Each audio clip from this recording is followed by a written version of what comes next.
Franklin County Commissioners meeting, December 11th, 2018. I only got one more of these. That's right. Just one more. Good morning, everybody. Welcome to the regular board meeting for the Franklin County Board of Commissioners. Today is Tuesday, December 11th, 2018. For the record, all three commissioners are present. That's Commissioner Cook, Commissioner Miller, myself, Commissioner Peck, along with County Administrator Keith Johnson. And at this time, we'll call the meeting to order and ask if you join me in the pledge. I pledge allegiance to the flag of the United States of America and to the republic for which it stands, one nation, under God, indivisible, with liberty and justice for all. All right, thank you for that. First item of scheduled agenda business is the 2019 annual construction program and major equipment purchases. Mr. Johnson, are you going to present this one, or are you going to have your staff come up? I just have Mr. Mahoney. Okay. present that. Mr. Mahoney is our Public Works Director, which also includes oversight of planning and about 100 other things. Right now. It feels like it sometimes. Thank you, Mr. Chairman. Actually, what we have in front of you today is really a bookkeeping type issue, timing issue. This is one of those items that needs to be approved prior to the budget because it's part of the budgeting process for the county roads and motor vehicle departments. So this really represents the planned construction and major purchases that are planned for the 2019 year, and these numbers have been reflected in the budgets for the county road fund and the motor vehicle. And of course, these, probably just last thing to add, these construction projects also match those items that are on the transportation improvement program that the board is, of course, approved for the years 2019, the 6-year TIF. 6-year TIF. Yeah. Okay. There's the package. Matt, is there anything about this year's TIP that stands out from previous years? Are we investing more in equipment and projects, or vice versa? Anything that stands out?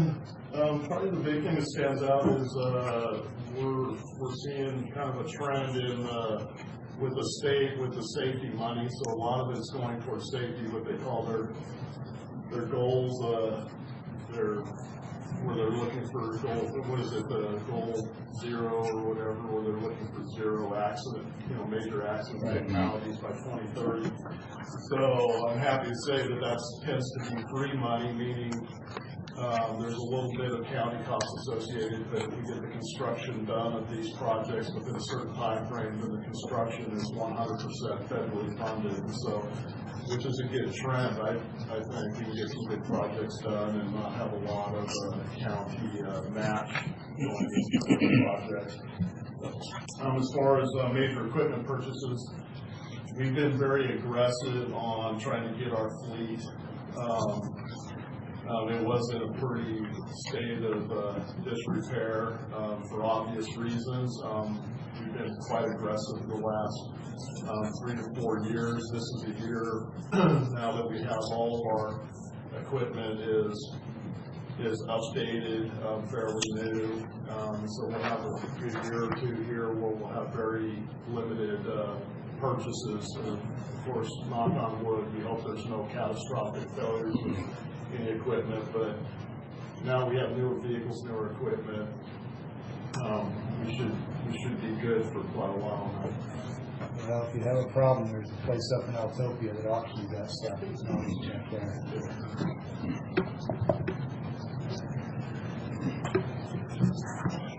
Okay, anything else on this topic, Matt?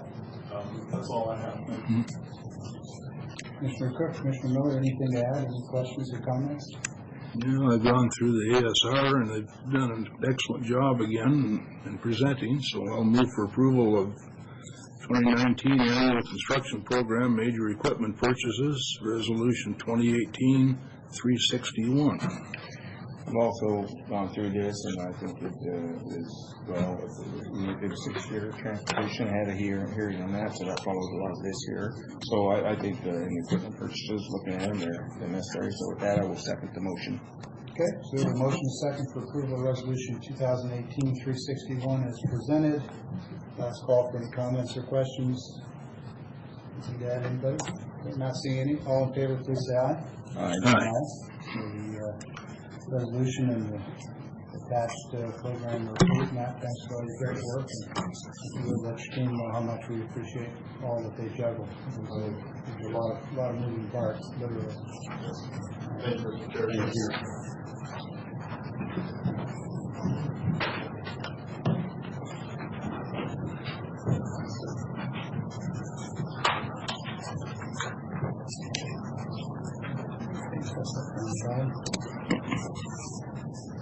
Okay, next item this morning is scheduled public hearing on the 2019 Franklin County budget.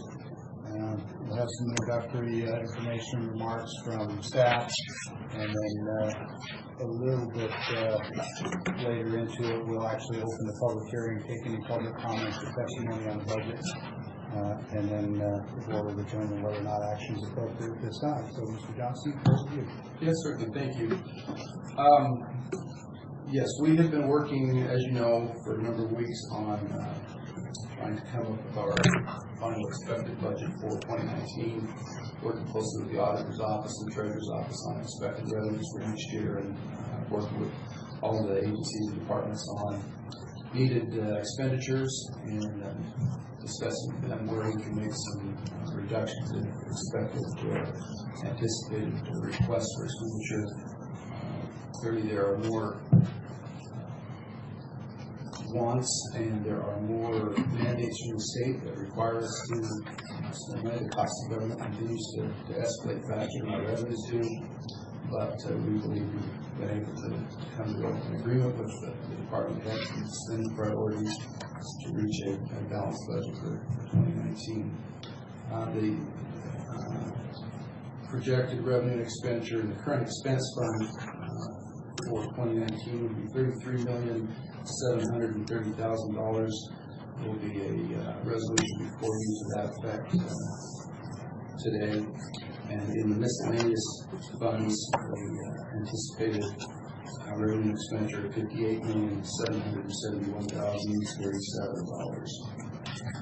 I think before you is a copy of the proposed budget for any detailed questions that you may have.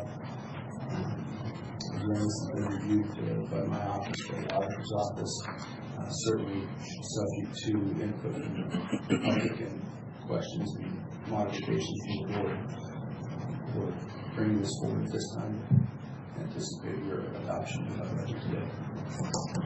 Okay.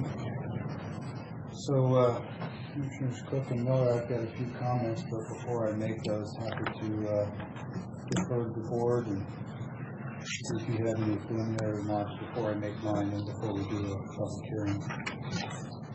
Well, we've hammered over this for the last 3 weeks or so. I don't know that I have any new questions. Yeah, I'd like to hear your comments, and I have nothing. Okay. My remarks are really geared more toward information for the public and for people who don't work with these budgets quite as often as we do. First thing I want to touch on is that the state statutes restrict what counties can do in the way of increasing property taxes to no more than 1% per year. Now that 1% is not a 1% on the rate. As for every $100 that the county collects in property taxes the previous year, the next year they can collect no more than $101. So it's not a rate increase, it's a raw dollar increase. So when we talk about a 1%, that's what it means. In some years, if the county feels that they can get by without taking the full 1%, they can take none of it or part of it. And in a year previous, and I forget what year, but I would say it's probably in around 2010 or 12. 11, I think. Okay, well, 10 or 12 is my guess, so 11. We opted not to take the full amount. In 2010, we cut staffing about 9%, we cut the budget about 10%. And we did that because we saw declining revenues and we wanted to get ahead of what we saw as a downturn in the economy. It turns out that the board was correct. A lot of counties didn't do that, suffered for it. And we were able to not take that full 1% in that time frame. When you do that, you're allowed to bank it and carry it forward to a future year when you feel you need it. And in this case, we've got 0.8 banked. So legally, I'm not saying it's what we ought to do at this point, but legally, you can take the 1% for this year plus the 0.8 that you banked previously. Now that would allow us, for every $100 we collected last year, this year to collect $101.80. So I just want to put that in perspective so everybody understands what those numbers really mean. I'm not suggesting what you should or shouldn't think about that. That's just factual information. I'm of the opinion that I've never seen a budget that couldn't be cut, but I've also never seen a budget that addressed all the priorities that an organization wants to support. And so we find ourselves in the position, and we're here by choice, we're not faulting anybody but ourselves, but we ultimately have to make those decisions. And happy to do it. And that's part of what the process is today with the public hearing, is for you to tell us. We think that, whatever the priorities are, don't require a full 1.8 or it requires more, whatever's on your mind, whatever you think. And I'm confident that all three commissioners will weigh that into our consideration, and then we'll move forward and take an action on the budget one way or another. So, is there anything that anyone would care to add to that? Pretty much covered. Yeah. Okay. Keith, anything that you would add that you think is helpful? I don't know if there's anything new. We've made some minor adjustments since last week to the fund balance projection. That's a fluid number anyway until we complete the year end. Actually, we won't be going until the spring when all the receipts come in. Expensive, but I think based on our best estimate, what we need to do. Perhaps you could speak to excuse me, some of the personnel requests that we had this year in terms of catch up and so forth. So I know there are some people in the audience that have not been here for previous meetings. Certainly. Yeah, we had, I believe, I don't remember exactly, I want to say 8. I looked at the 8 requests for additional positions requests from the agencies and departments. We have mostly from the individual electeds and yes. departments. Yes, there was one from my office, but there was also a part-time position, WSU, and then various other departments have requested additional personnel. We did not include funding for those positions in this, or for all of those positions. I think there were 3 plus a part-time position for this budget. One in corrections, and I'm looking at you, Tim, do you recall that? Yeah, there was a lieutenant position in the sheriff's office. The Superior Court has done partially funded ones. Yes. But we did not include the one in the commissioner's office or in the assessor's office. And in terms of raw dollars, the 1.0 increase would bring how much additional property revenue? About $80,000. For the 1% would increase $80,000 countywide. Correct. Okay, and about $64,000 on the 0.8. Math probably. Yeah. So, I think the total increase is 161,000 completed to 61. yeah. All right, so when we talk about the 1% increase on a $33 million budget, it's 80,000 countywide. Any one of those positions that have been requested, if we were to eliminate that position, not fund it, would cover that, and that 8/10 could go away.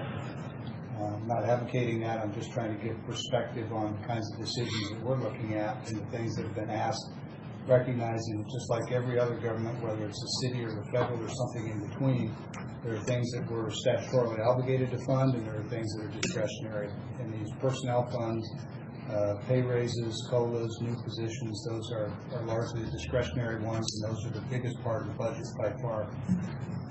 Okay. Anything else? Gentlemen, anything else before we open the public hearing? No, not at this point. Okay, so at this time, we'll go ahead and open the public hearing. This is on the 2019 Franklin County budget. The purpose is for citizens of Franklin County to share any thoughts, views, wishes, desires, opinions with respect to the budget. And happy to hear from anybody.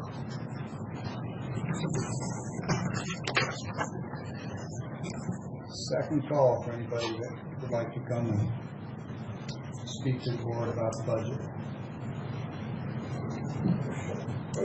Sure. Is this regard to the tax increase? Can I have a comment on that? Absolutely. That's definitely the topic. And I'm sorry, are you able to hear us back there? Pardon? Yeah. So I'm going to try. Is that any better, or is our mic system just terrible? There, that works for me. Yeah. Regarding the budget and tax increase, I personally am opposed, speaking on behalf of the agricultural community, for any tax increases, primarily due to the agricultural economy that we currently see we're faced with, and I see that's coming in the future.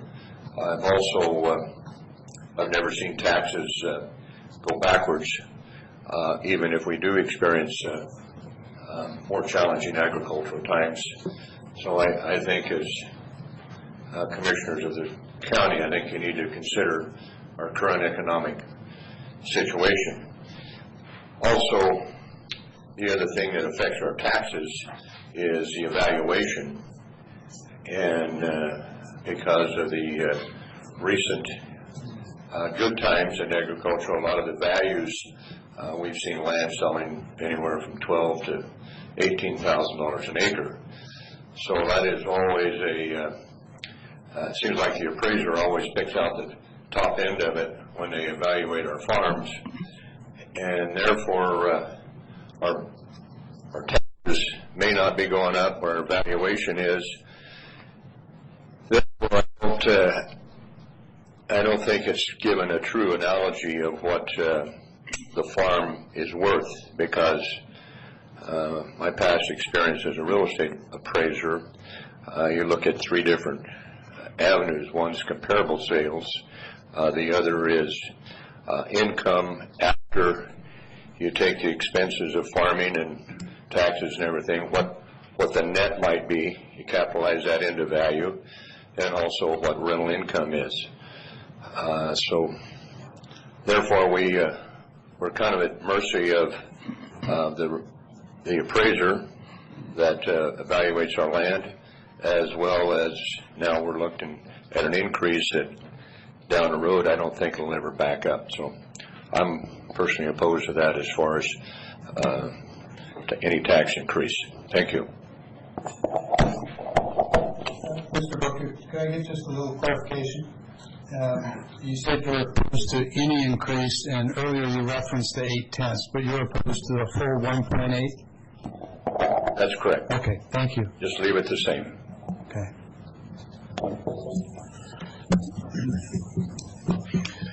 Okay.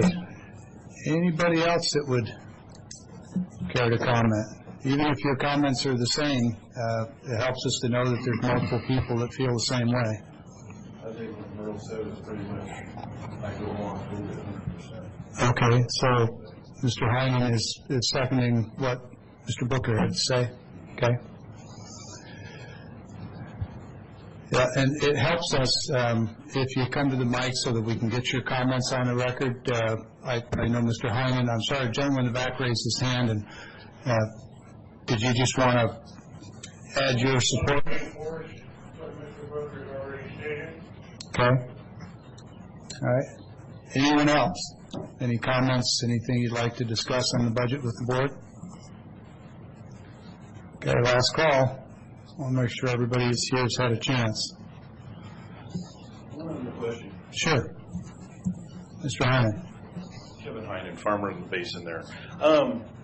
Could you explain just to us what it's going to cost the average tax person on the assessed value on $1 million at 1.8%? What's $1 million of assessed value going to cost me with an additional 1.8% rise in the taxes? See if Steve can answer that. And it'd be helpful to know if we're, I'm going to let Steve take it. The question is it valuation or is it assessed valuation after being reduced to roughly 25%? So a couple of things. First of all, Steve March, Franklin County Assessor, for about 2 more weeks. So I'll take all the flack for another couple of weeks. How long have you been doing this? 38 years all total. Just kind of figuring it out. To the comments that have already been made. Yes, we have been valuing farm property based on what it's been selling for, but just for the record, most of the farmers have their land in a set-aside program that offers them the ability to have a reduced value. So we may have a value of $10,000 market value on it, but they pay taxes on a value of about $3,800 per acre. So just for clarification, so they're getting a significant reduction in what they are actually paying property taxes on.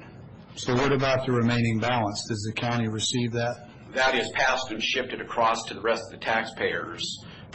So the levy rates are adjusted upwards, or they're a raised levy rate due to the fact that value is not added to the tax roll. But even with the reduction in the 3,500 you're talking about, we're still taking an increase at 1 point.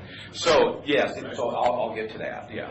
And also speak to the fact that when it sells, if that sells and the potential buyer decides to take it out of open space, that all has to be paid back. So it's not a free ride. Well, that is correct, but that happens very seldom, and if it ever does, it generally is on something that's 20 acres or under. Because most of our ground in our county, we all know is farm ground, and it remains farm ground for the most part. So yes, you are correct, it could come out. It's not just on farmland, we're talking about business buildings here.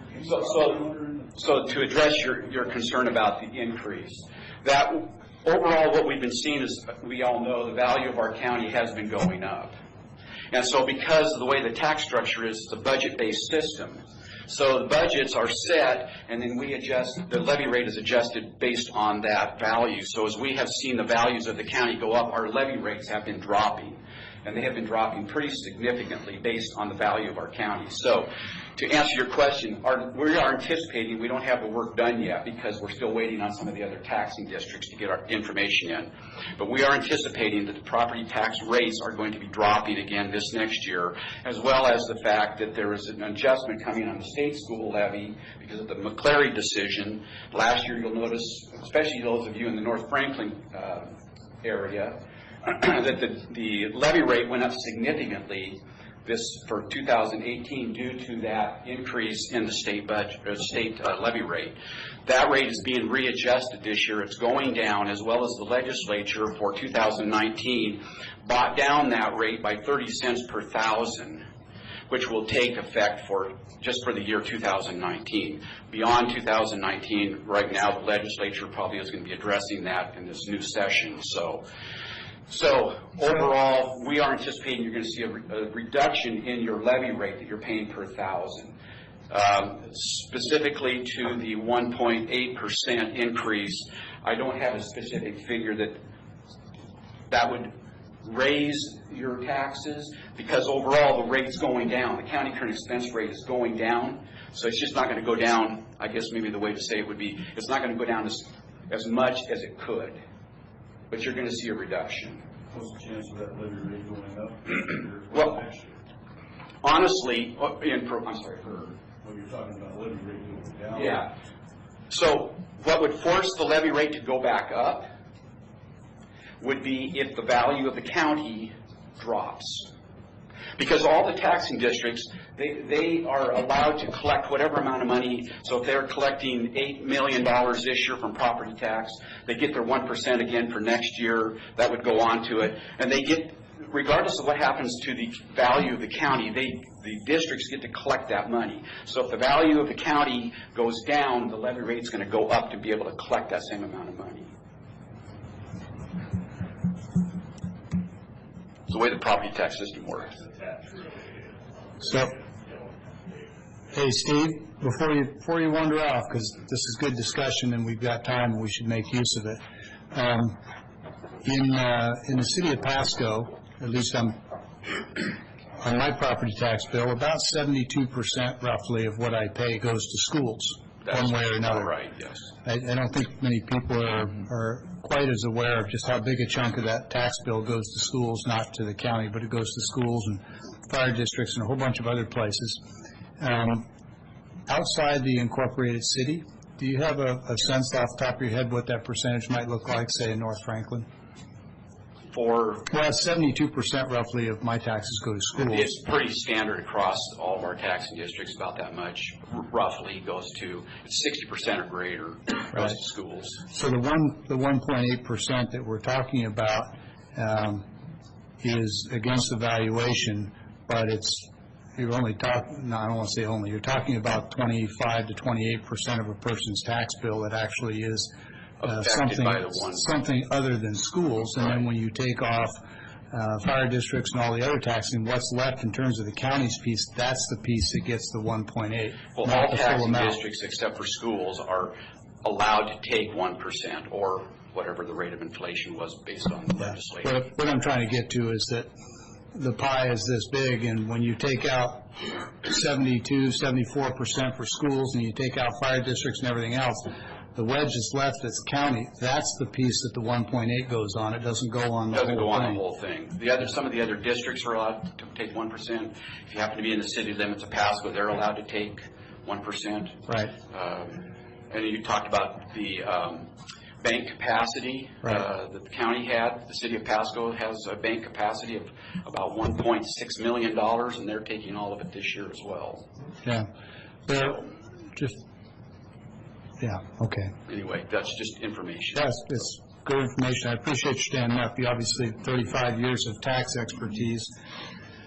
So we haven't closed the hearing, and I'm happy to extend it, and I see people want to comment. Mr. Booker, do you want to come back up, please? I just have a question, clarification. Are you able to hear it through the mic? So, of that 1.8%, what you're saying is that is only being allocated to that portion that goes to county, yes, not to the school and so forth. Correct. It's a wedge out of the whole pie. And that's where the 1.8% is. Yes, sir. Is being increased in our taxes. Right. So about 72, 74% goes to schools, state, local, et cetera, and then you add the fire districts and mosquito districts and all the other districts. Any district that elects its own commissioners, generally speaking, has a taxing authority, and they can increase their taxes on you up to 1% a year. The piece that this board can do is that wedge in the pie, and I'm not trying to under or over, but 3/4 of it is 75. You take out the other districts for something less than a quarter of the pie. That's what the 1.8 would apply to. Okay. Only that. Well, one other question, just curious from business standpoint. So does the county have, are they over budget, behind budget? Do they have any, how much do you have in savings? How much money is set aside for? That's an excellent question. When I got here in 2009, the county had $40,000 in total cash flow revenue, or excuse me, total reserve for the county. 40,000 isn't anything like near enough. Anybody that's run a business where you've got a $30-some million budget, 40 grand just doesn't cover it. Today, after 10 years of gradually putting just a little bit, we've built a reserve. Keith, where are we at now? We're a little less than $2 million right now. So a little less than $2 million, which, if you do the math, that's still below what virtually every economic advisor would tell you is a reasonable reserve for a budget this size. It's probably, in my view, half of what it ought to be, but I'm not uncomfortable with where it is. I don't like to see a lot of money sitting on the sidelines. But there was a time when this county was borrowing money from local banks at retail rates to make payroll because they didn't have a proper reserve account established. Today we do. That's a good question. Thank you. Yes, sir. Does that money compound interest? Do you have someone compounding interest? It does collect interest. I'm looking for the treasurer who can give us specifics on the numbers. I don't see her here. Is it a state investment pool that it does collect interest? Oh, I'm sorry, there's Tom. Tom can answer this. The treasurer invests in the state pool. Is that a pool that is a fixed rate, or is that to where we can make no interest on that money at all? If the state screws up It's a managed fund where they actually move it according to where they think they can get the best rate with what is deemed to be a reasonable degree of safety for public money. So it's not high risk, it's not generating a lot of interest, but it is earning some. Right. Brad, isn't the school share of the pie closer to 70% than 74? Well, Mr. Marks is here. Last time I calculated on my taxes in Pasco, best memory was 73%. It varies by area that you're in. If it's Pasco School District or Franklin School District, they vary. Just because the local rate is there on the local school rate, and any bonds that they have outstanding, it's all calculated in. So, What's it at? pardon me? What is it at? It's about 65%, 70% on average. Mine might be a few points higher than North County based on the fact that we've had some additional bonds in the city of Pasco or Pasco School District. But it all hovers in that upper 60 to low 70s. It's still astronomical. I'm not debating that. Yeah. Percentage. Yeah, it's again, where I did mine, it was 73. With the increase last year, I would imagine it's probably 74 now, and next year, if it drops, it might be 70. But just trying to get a rough approximation so people understand that the 1.8 doesn't apply to more than 3/4 of the budget. And that 70+% is basically self-inflicted. It's voted on. You voted that bonds and levies in. So if you have a business building, back to the $1 million, let's say it's 75%, you're going to get taxed at 1.8% on $250,000, correct? Taking Round numbers. $1 as your tax assessed value. You're saying it's got to be whatever the number is for this year, so you're going to get taxed on $250,000, correct? At 1.8%. Steve, do you want to speak to the difference between retail land? Know how much it's actually costing. Right. And it's a fair question, but I want to make sure we answer it properly. Because there's a difference between land that's in a conservation program, land that's producing farm ground, a business building. Land in general, business building in town? Well, they tax them differently is what I'm getting to, and that's what I wanted to speak to make sure that we cover all the pieces of it. This is a complex subject, and I mean, we could spend hours talking about it. So, I just want the average. I got time. So, unfortunately, I'm going to say that I can't give you the average right now because I don't know, because we don't have the levy rates calculated yet. Because again, we are waiting on the districts to all get this process done before we even know what they're requesting. You can't even give me a calculated guess. Well, the amount that we're collecting. And the other side of it is because about the rates are going down. So in theory, you're going to pay less to county current expense budget. And so what Commissioner Peck was saying, that 25%, the county is only at 25%.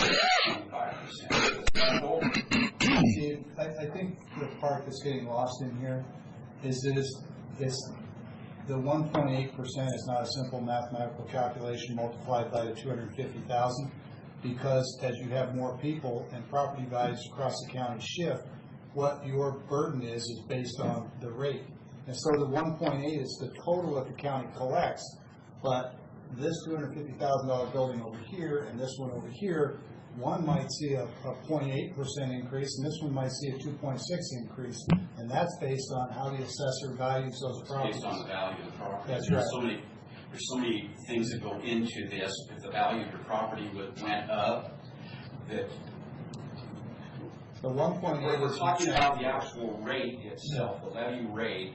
Again, we're anticipating that it's going to drop for county current expense as well as all the other districts, and we are anticipating that the school rates are going to drop as well. That's our anticipation.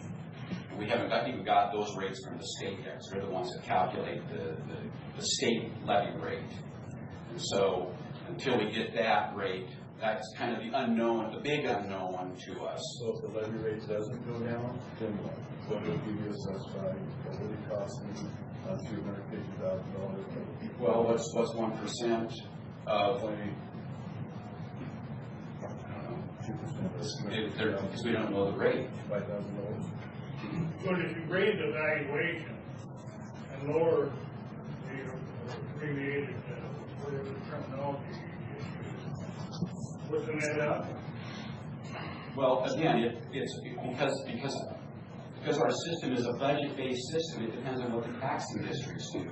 Depends on what the city of Pasco does, what the county current expense or the road department does. What do the fire departments do? What's the library district do? Are they all taking their 1%, or are they limiting it to they're not going to take any increase at all? I can tell you historically that all the districts take their 1% every year, with the exception of the city of Pasco. And they have, over the years, tried to bank their money. And as I said, our understanding is that they are taking all of that bank money this year. And part of that, I mean, this gets into a big discussion, but part of that is because everybody's anticipating that the state levy rate is going to go down. The state levy rate for schools is going to drop significantly for 2019. So my opinion is I think people are looking at, the taxing districts are looking at that going, now's our opportunity to take this increase because it will have not as much impact on the taxpayers in our district, and we can get our money. So I guess that's my personal opinion. My question is, why are the commissioners wanting to make this decision now before they have Mr. Hyman, before they have all these unknowns? We'd sure appreciate it if you'd speak to the mic. We're required to have a record, and it really helps us. Thank you. My question is why do the commissioners want to make this decision now with all these unknowns? Why don't you wait until you get these unknowns found out and then make your decision on tax increase or not? But maybe one of Tom must have a chair, because this is going to be an ongoing conversation. So to answer that, unfortunately, they can't, because they're bound by law to get their budgets in at a certain time before we even start the process, the final process. So they're required to have a public hearing to set the amount of money they want to collect. Seems a little bit backwards. The statutes are written, as well as the districts are doing the same thing. So do the commissioners have the ability to rescind it next year if they so choose? They're set. We can't go back and readjust those after they're. I mean, think about it. If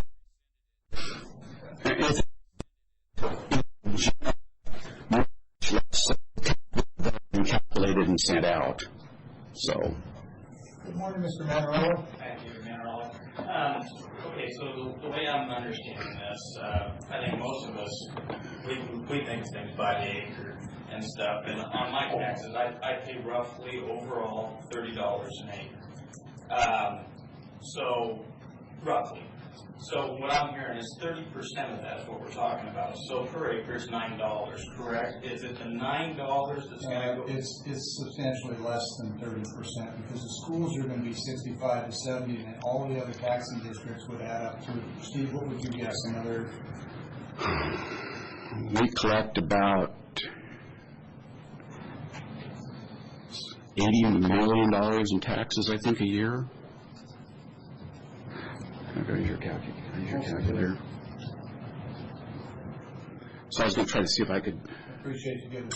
Steve's been doing this 35 years. I'm not even going to try to answer so you're saying you pay $30 is kind of what you new budget, It's okay? right around $30, and what I'm hearing is this tax is on of that pie that you're talking about. So the tax is going to be on, let's say 25% of it, so $7.50 an acre. The increase is going to be 1.8% of $7.50 an acre. Is that correct?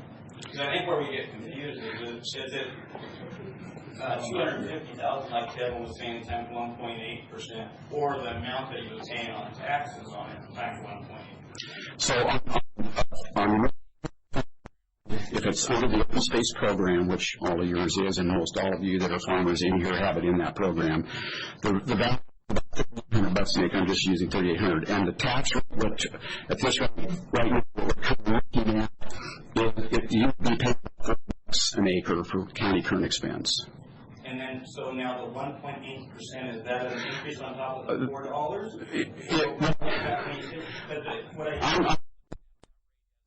Potentially a new rate, depending on what the county does. So, I mean, that's what you were saying before, that out of every $100 that you're taxed, not taxable dollars, but every dollar that you're actually taxed, it's 1% higher, or 1.8. So if I paid $100 in taxes last year, this year I'll pay 101.8.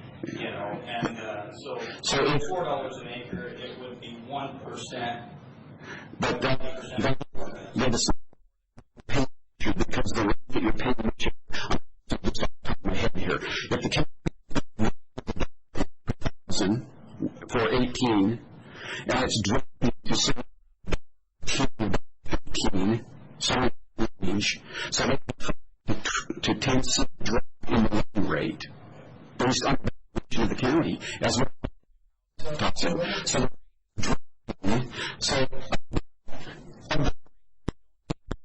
percent is much. Okay, well, and see that the variables there, the unknowns, confuse it for me. Right. If we were to just say that everything else is staying even across the board, and we're just talking about this tax, that the net, that what you calculated on would be the $4 of tax that I actually paid, would be 1.8% of that $4. So Steve, let me But everything else was fine. come at this way and validate that this is right. Tax is $30 an acre. He's taking it and evaluating for $7. So Dave, That's not correct. But I want to know if this tax is on the amount I actually paid. So Dave, if you're estimating in round numbers, you're estimating you're paying $30 an acre, okay? And let's say that 3/4 of that is not counted, it's just 25%. So let's take 1/4 of that $30, that's $7.50. Right. You multiply an increase of 1.8%, that's about an extra 13.5 cents an acre. Roughly. That's what I was asking. Okay.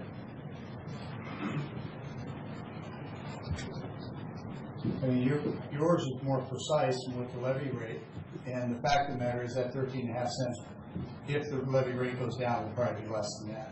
That's the unknown in all of this is, so. And if that's 75% adjustable, then it could be. Good morning, Mr. Mullen. I'm Rocky Mullen, local business owner. My understanding is, I think the general consensus is here is people are tired of tax increases. And I realize that there are wants and needs that need to be addressed, but sometimes there has to be, sacrifices. I know as a business owner, and it has nothing to do with the board here, if I'm not having a new tax or a new regulation or a new inspection come into my business, almost every other week, I'm tired of it. And I think everybody else is tired of paying what we feel, I guess, is more than our fair share. I mean, I don't want to stand up here and complain, but, I pay my taxes, and the fire department, now, they're going to charge me to come in and do an inspection. I pay a tax on every employee that I have in my small business. It's a continual cycle, and eventually, it's taking all the incentive to own a business away. If there's no incentive, why strive? Thank you. As a fellow business owner, I couldn't agree more.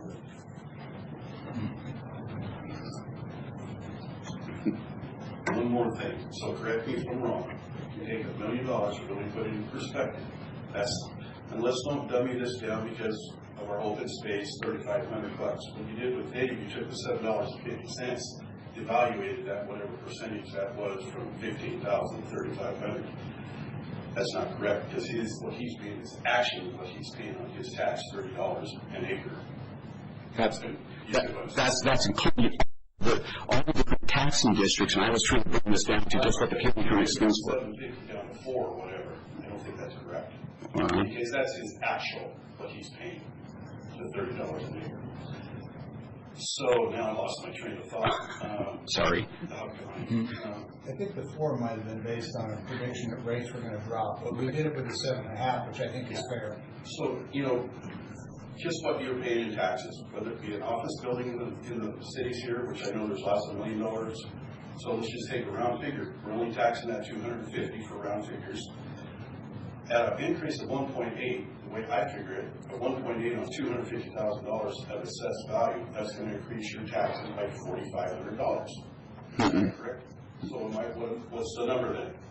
Would be, again, because it's difficult to say because the levy rates are... All that out, leaving all that stuff out of the deal. But that's part of the process. You can't, how do you leave it out if the rates are going down? These taxes the way they are at 1.8%, what's the number? So at 1 point... On 250,000. It's not on the value, it's on the amount you pay. So whatever your tax rate is, where's your calculator?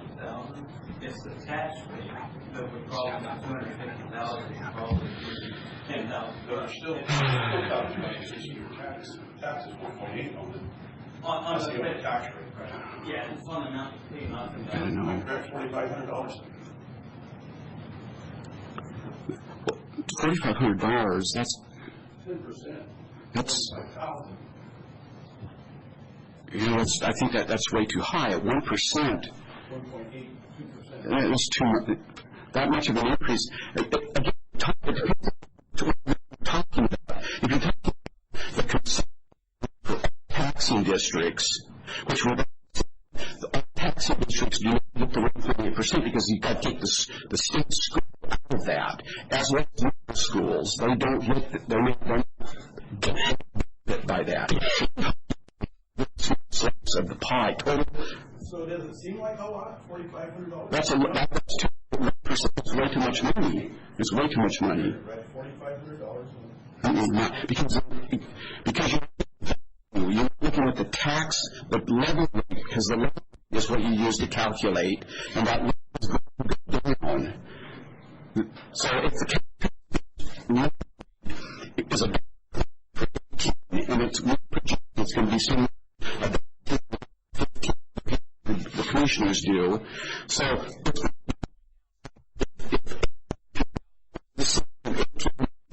and you're going to see a reduction in what you pay property taxes. Because your rates go down if the value of your property stays the same. Okay, but when they increase the value of the property, and you say it's a trade-off, what about? Well, it depends on what the property does and how much it goes up. So we pay taxes.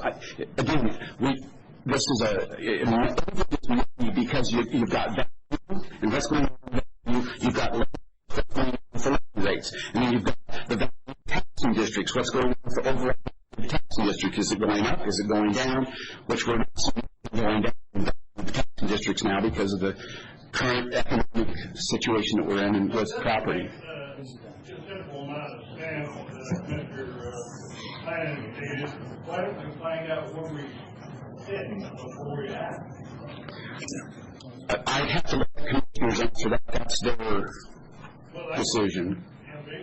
I mean, we're administrative. That's what our jobs are. We're to do what.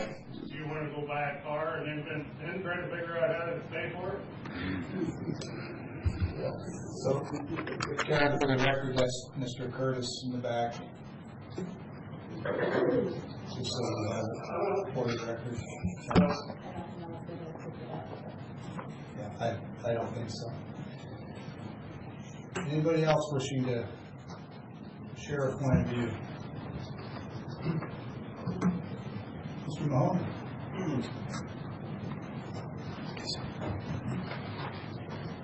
As a public works director, when we're looking at the property tax, and I'll just give a quick example, for the county road property tax levy, let's use round numbers, we look at a levy rate of approximately $3 million. Don't go away, Mr. Marks. And that's for the whole unincorporated area of the county. So when we look at a 1% increase, we're really looking at a $30,000 increase to our levy capacity, which brings it up to $3,030,000. Now that $30,000 is then paid by all of the tax rate payers in the unincorporated area. So it's not really a percentage on what you're currently paying, it's a levy rate. And based on the value of the county, if we're sitting at that 1.2%, the value of the county goes up, our rate goes down, but we're looking at real dollars. So I think the county was looking at an increase of $160,000, which really is the rate for the whole county, which is the incorporated and unincorporated areas of the county. So I can understand some of the confusion, but looking at real dollars, $30,000 for a county road levy for the increase on the current levy capacity amongst all the I mean, you can see how that it's a very slight increase to every taxpayer in the unincorporated areas of the county. It's still a tax increase, we understand that, but also we know that with the drop that it's actually the tax rate payers in the unincorporated area, even with a 1% or a 1/8, should see a decrease on their property taxes this year for 2019. So that's kind of how we look at it.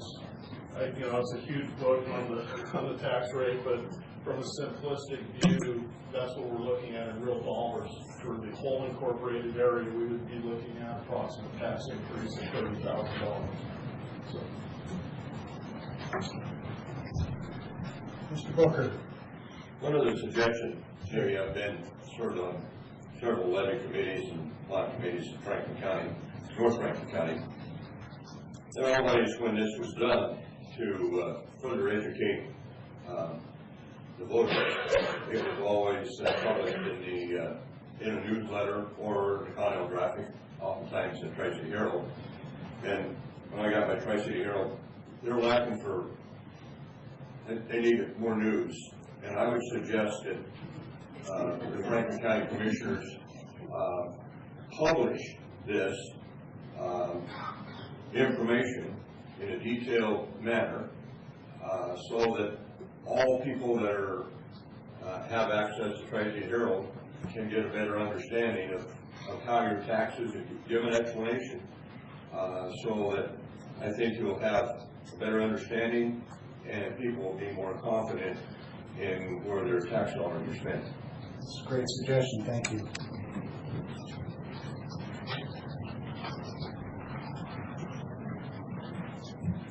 Anybody else? Good morning, Mr. McMullen. Good morning. Kent McMullen, Pasco. I guess my point would be to look to the future. The school taxes are dropping for Eastern Washington, but that is costing Western Washington residents picking up what we benefited from. They're picking up that extra cost. Looking a year or two down the road, I think there's going to be some blowback on the west side from that, and our taxes could once again be reinstated. But I suspect that the junior taxing districts and the rates won't change. So then a couple years down the road, and I don't know what the agricultural picture is going to be, but we're going to be discussing this issue again because those school taxes will come back, I suspect. That's just a predicted forecast. Sure, and everybody's crystal ball looks a little different. I'll share with you, normally I would say that's probably the case. Where this is coming out of the courts, and the fact that for them to push it back in Eastern Washington would mean a reduction in the revenue for schools. I don't see an appetite in the legislature for them doing that. I hope I'm right. I hope you're wrong. but neither one of us can really know because it's the legislature. But I certainly appreciate and respect your perspective on this particular one. I think that equalization probably is probably a done deal. What we're going to see is that they've raised it on the west side, and over the next few years, they're going to try to incrementally raise it on the east side, telling us that we've gotten a good deal. So I don't see them moving it from the west back to the east. I see them keeping the west high and trying to tick us up, which is sort of a variation of the same thing that you were saying, is that there's probably more coming. I just think it's for a different reason, different way.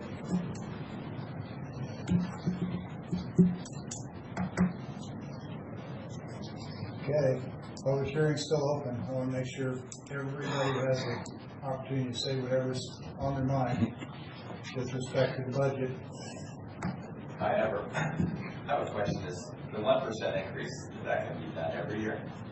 And so this is Mr. Mullen again. I don't know. You'll have to, it comes down to the board that you have here each year, year after year.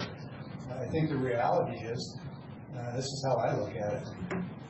It costs more to run your business and to run my business and to run a county. Those costs go up more than 1% every year. But you can't charge more. Well, but let me finish my line if I could. Those costs continue to go up. We're not in a position where we can go out and book more events or sell more product or raise more revenue. Our vehicles are property tax and sales tax and fees, which are just another word for tax. So the rate of cost in running the county government is going up more than 1%, but that's what we're limited to, except in the rare cases where we've got a little bit of bank that we can use. There are counties, I heard this at the Washington State Association of Counties meeting in Tacoma last month. There are counties that if somebody breaks into your home at 3 in the morning and shoots a member of your family, you can get an EMT to respond, but you probably have to wait till 6 a.m. for a deputy to show up because they aren't on duty 24/7 because they can't fund it.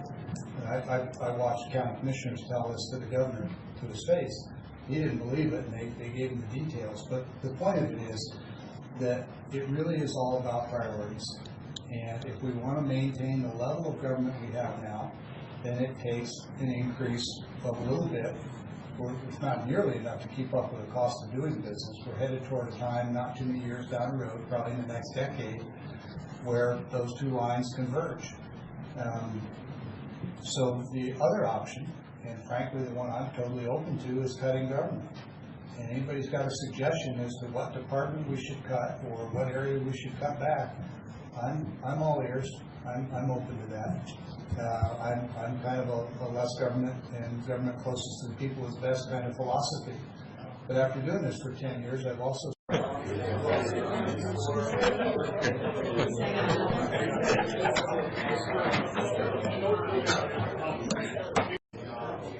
Franklin County Commissioners meeting, December 11th, 2018. Okay.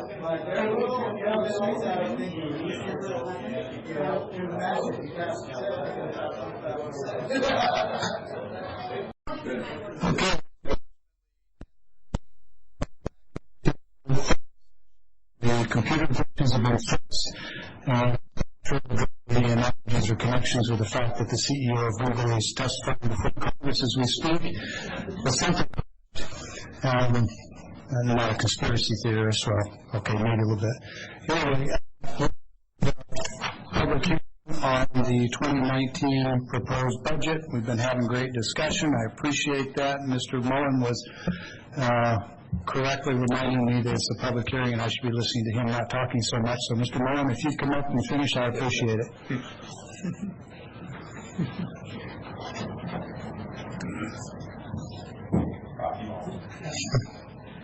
I guess my point is really simple. If the property values are going up, then why does the tax rate need to go up? I mean, if the value is going up, the percentage is going to be a percentage of that value. Why do we need to raise the rate? In raising the rate, is it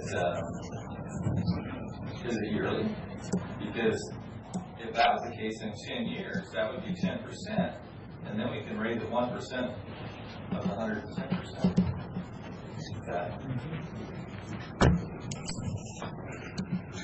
I'm in listening mode.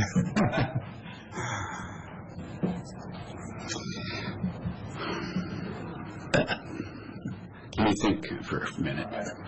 So,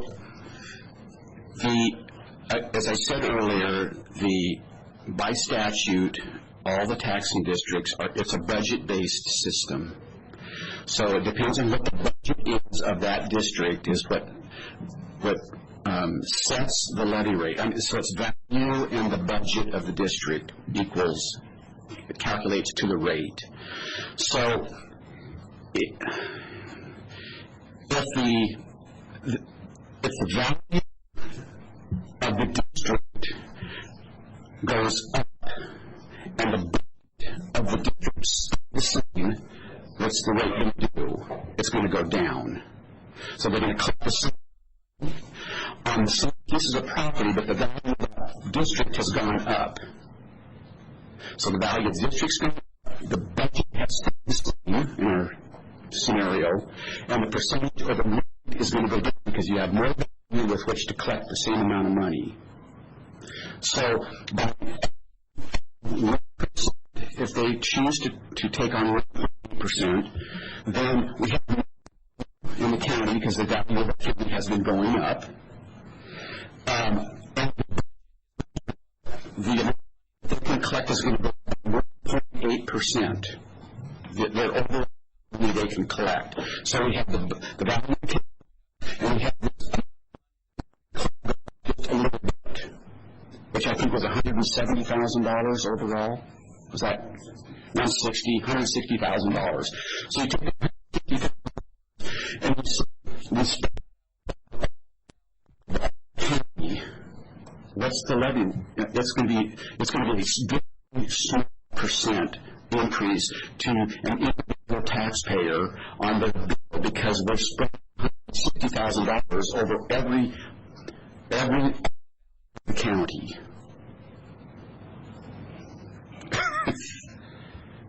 So yes, 1% every year. Yes, it's going to grow, but what's it growing on? It's growing on the budget. Their 8 million budget. That's what the 1% is calculated. So if you have what's 1% of 8 million? About $80,000. So they got property tax from 2018 to 2000. Roughly about on just 1% is about $80,000, give or take. So 2020 they would have 80,000 that they could take 1% on. So it's not a direct 1% of the value. No, it's not that. The 1% has no value at all. So that's what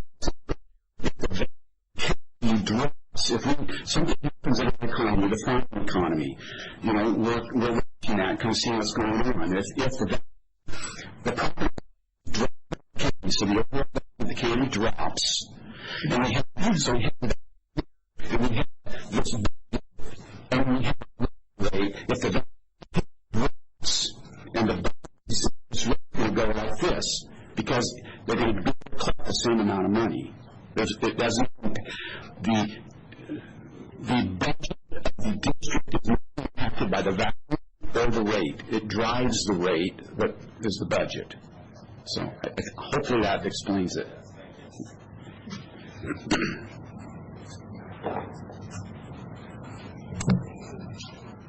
I only got 2 weeks, man. Hey, don't be trying to go anywhere. I see you turning your chair there. Anybody else that has any tax-related questions? You want to find out about the Board of Equalization and how you... No, it's good discussion. It really is. And to Mr. Booker's point, helping people better understand it and doing a better job of providing information about it is a good idea, and this is part of that process. David Vanderbilt, I do have one question. You stated that we have 33 million in fixed costs and 58 million in miscellaneous. I didn't understand that. I've got a person that does books with me, and she'd yell at me if I had that percentage. Or she has it. I don't understand that. Why do we have so much miscellaneous? Yeah, miscellaneous is probably a unfair. Misleading. Yeah.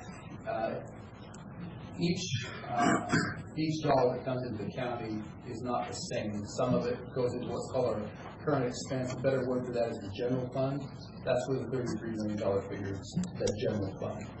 The miscellaneous funds are a number of different funds set up to specifically account for like bond costs, things that we have committed a stream of revenue to provide for.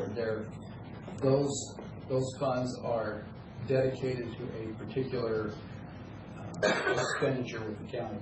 The board doesn't really have the latitude to just spend those on general fund expenses. And there's 30 different miscellaneous funds down below. Public Works is like 10 million of that. Yeah.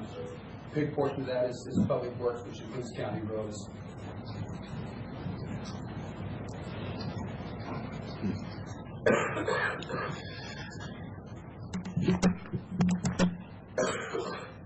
Anybody else? Okay, well, all three of us have our phone numbers on the website, and we'd be happy to give you Mr. Mark's home phone number after 2 weeks. We know Steve probably won't answer. Yeah, all right. Well, thank you all for a great conversation. Last call for anybody before I close the public hearing? Okay. Public hearing is closed. Thank you all again. Mr. Johnson, are you, well, not are you, I know you are looking for approval of budget at this point. We have that listed as other business before the end of the meeting. Okay. If you want to address that now. Well, there's a sequence issue with some of the other departments. As long as when we get to yours, we make sure that the budget is handled first. Now that we've had good discussion, any comments from the Board of Commissioners? Anybody want to weigh in, add anything, clarify anything? I think. Go ahead. Not at this point. I was just going to say this is a very complex subject, and it's very hard to explain to anybody out there, and always has been. And I always invited them to come speak to the assessor, because they're the ones who would know the best how this thing works out and not confuse anybody. I think, I was totally against any tax raise, and we didn't do that. I think this is probably in the 6th, 7th year we took the 1%. And basically what happens is demand with everybody, demands of this, demands of that, track, whatever, all these demands come in, and you have to have enough budget for that. And it was something we started doing. However, as you guys know, you will have a new voice in this position, and I think that voice will probably learn also how this works, and maybe he can find a way to take care of it, and that's fine. That's fine with me, and that's going to be fine with the board. But with that, it's a very complex deal. I'm personally not impressed with doing the 1.8 just because I don't like going 8 years back on 8.8. We've been doing the 1.1 lately, but we'll see when it comes here to final how we work this. But really, it's a complex issue, and it's been hard to explain to anybody out there. As a sole person myself, we're going to have coffee. Mesa, Basin City. It's hard to explain all that without getting confusion, as you can see how it was here. But that's the only comment I have, and I appreciate everybody who was in here. We got a better understanding, I think, and maybe everybody gets some questions answered. Well, originally, when I first got involved in the fire service in probably 1990, it was a 6%. You could add 6% onto your budget every year. and wasn't, I don't know when Nyman came in and dropped that to 1%, but it was probably, what, 95? Anybody got it? So, it's just a little history of where it was when I first started and compared to where it's ended up. So there's one piece to this whole equation that hasn't been mentioned, and I think this might be an appropriate time. The state constitution bans, bars, prohibits the state legislature from placing unfunded mandates on counties. That's where they direct by law that we do something, and then they don't fund us for it. One of the most notorious things is what's called indigent defense, when someone doesn't have resources to hire an attorney, they're accused of a crime. You all, I was going to say the county, but you all pay for that attorney. Those costs have been going up at an alarming rate. And in a time when we're seeing more murders, in particular, more major felonies in Pasco, those cases often require multiple attorneys, and they're very expensive. And that is a mandate from the state that we pay those costs, but it's an unfunded mandate. And so the Washington State Association of Counties, of which we've been a member for many years, Commissioner Cook and I and Commissioner Miller at one time or another probably have all served on their legislative steering committee. WASAC is preparing to file suit against the legislature for all these unfunded mandates. Just the indigent defense account can be north of $1 million a year. That would make these kinds of tax increases far less necessary. And we're not supposed to be paying any of that. State constitution says that's all on the state. There are numerous things like that. I've talked to a few legislators, and one of them just sort of off the cuff made the comment that they're surprised that we haven't sued them already. But it took a situation where the counties across the state, and it's by no means just us, in fact, we're doing better than a lot of counties. They got two lines coming together between revenue and expenses, costs going up and revenues flat or declining. And they're in a really tough financial position.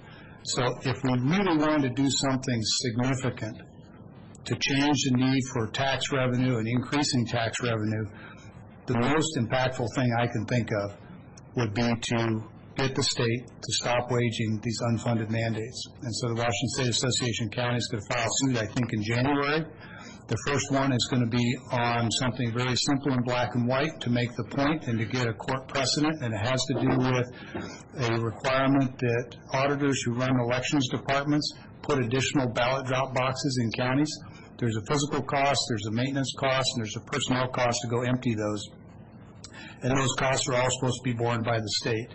And the plan is to file that suit, to win that suit, and then to come back and attack bigger issues. I think number 2 is going to be the indigent defense. Those kinds of things could do a great deal to improve the health of the county and reduce the need for increasing revenues through taxes.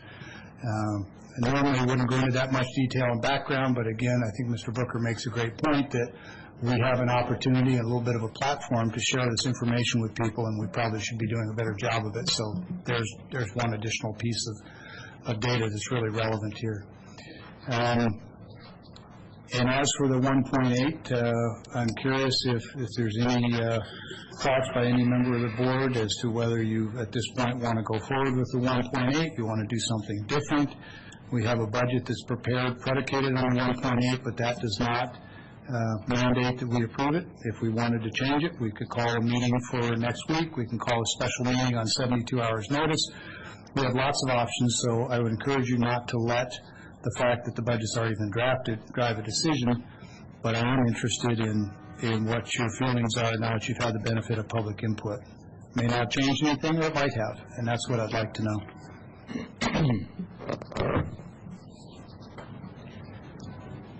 You mentioned, again, the unfunded mandate, something I was not to say earlier also when I spoke, but that is what also has been killing us, because there's a lot of the unfunded mandates that we're paying. The murders are just one of them. As we grow, as you see, as we grow, there's more murders, there's more costs.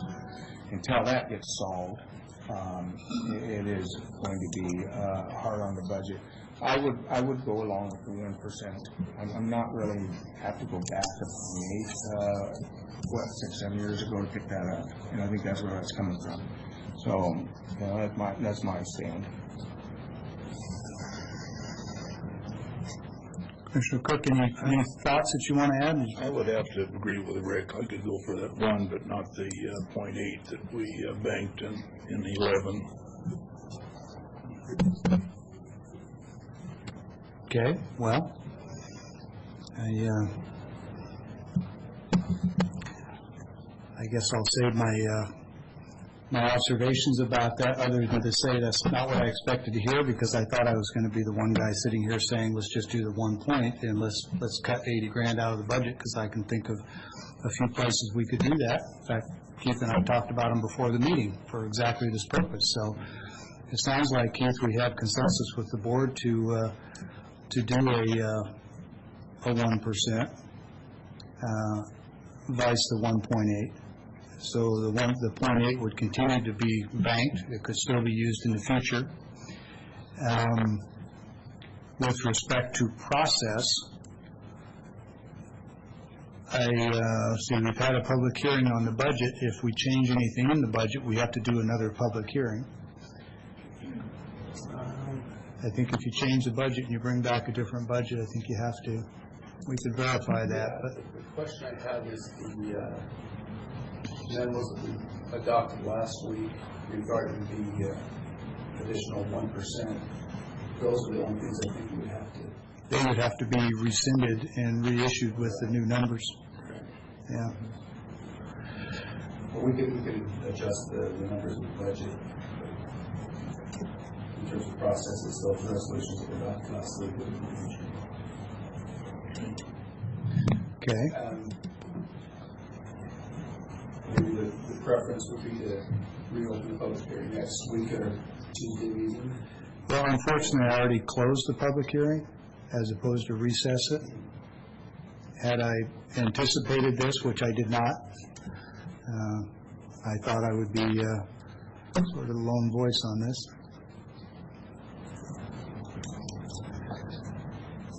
So the public hearing's been closed. I think next week our agenda needs to have rescind the documents that set it at 1.8, reestablish it at 1.0. We can open up for a public hearing. I expect it'll probably be briefer than today's, and we can adopt the budget then.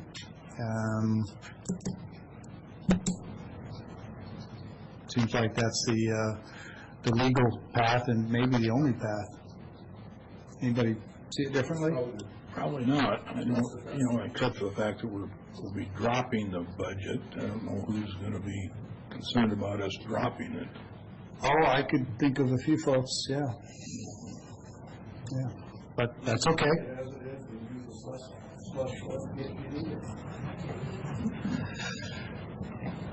We do have the fund balance and the contingency line.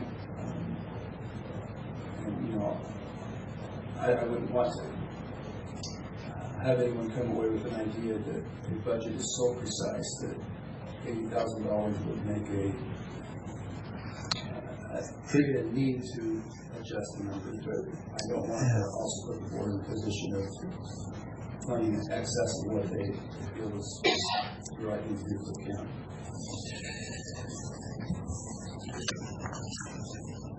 Well, there's fiscal realities, which are the county, by a whole bunch of different reasons that we've already discussed, is challenged to meet its expenses. If that 0.8 is not in there, people who are underpaid by comparison to other counties that we compete with for talent, those people will not probably see increases, and that may or may not impact turnover. Turnover is expensive. You have to replace a few people. Finding them is costly. I'm willing to support the 1% on principle. I don't think that the 80,000 distributed across 95,000 residents of the county is a huge hit. I'm certainly one of the people that's going to pay into that. I'll certainly pay my share. So fiscally it's simpler, it's cleaner, it's easier to do the 1.8, but in principle, I'm okay with the 1% too. But I think there is a process. If we change it, I think we have to rescind the documents, do it in a public hearing, pass the budget. Mr. Hines' suggestion that perhaps those funds could go into a reserve,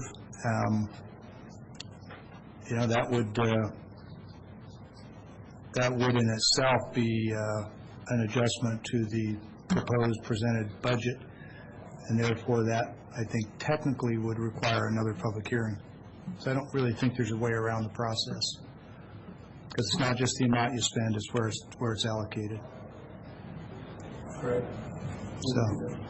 So I think that's the preference. The public hearing is closed, but if people in the public have information or thoughts they want to share with the board, you're welcome to do it. It's just not part of a formal hearing. I mean, this is your county, it's not our county, so feel free.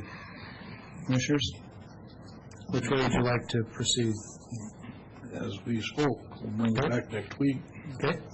All right. There you have it.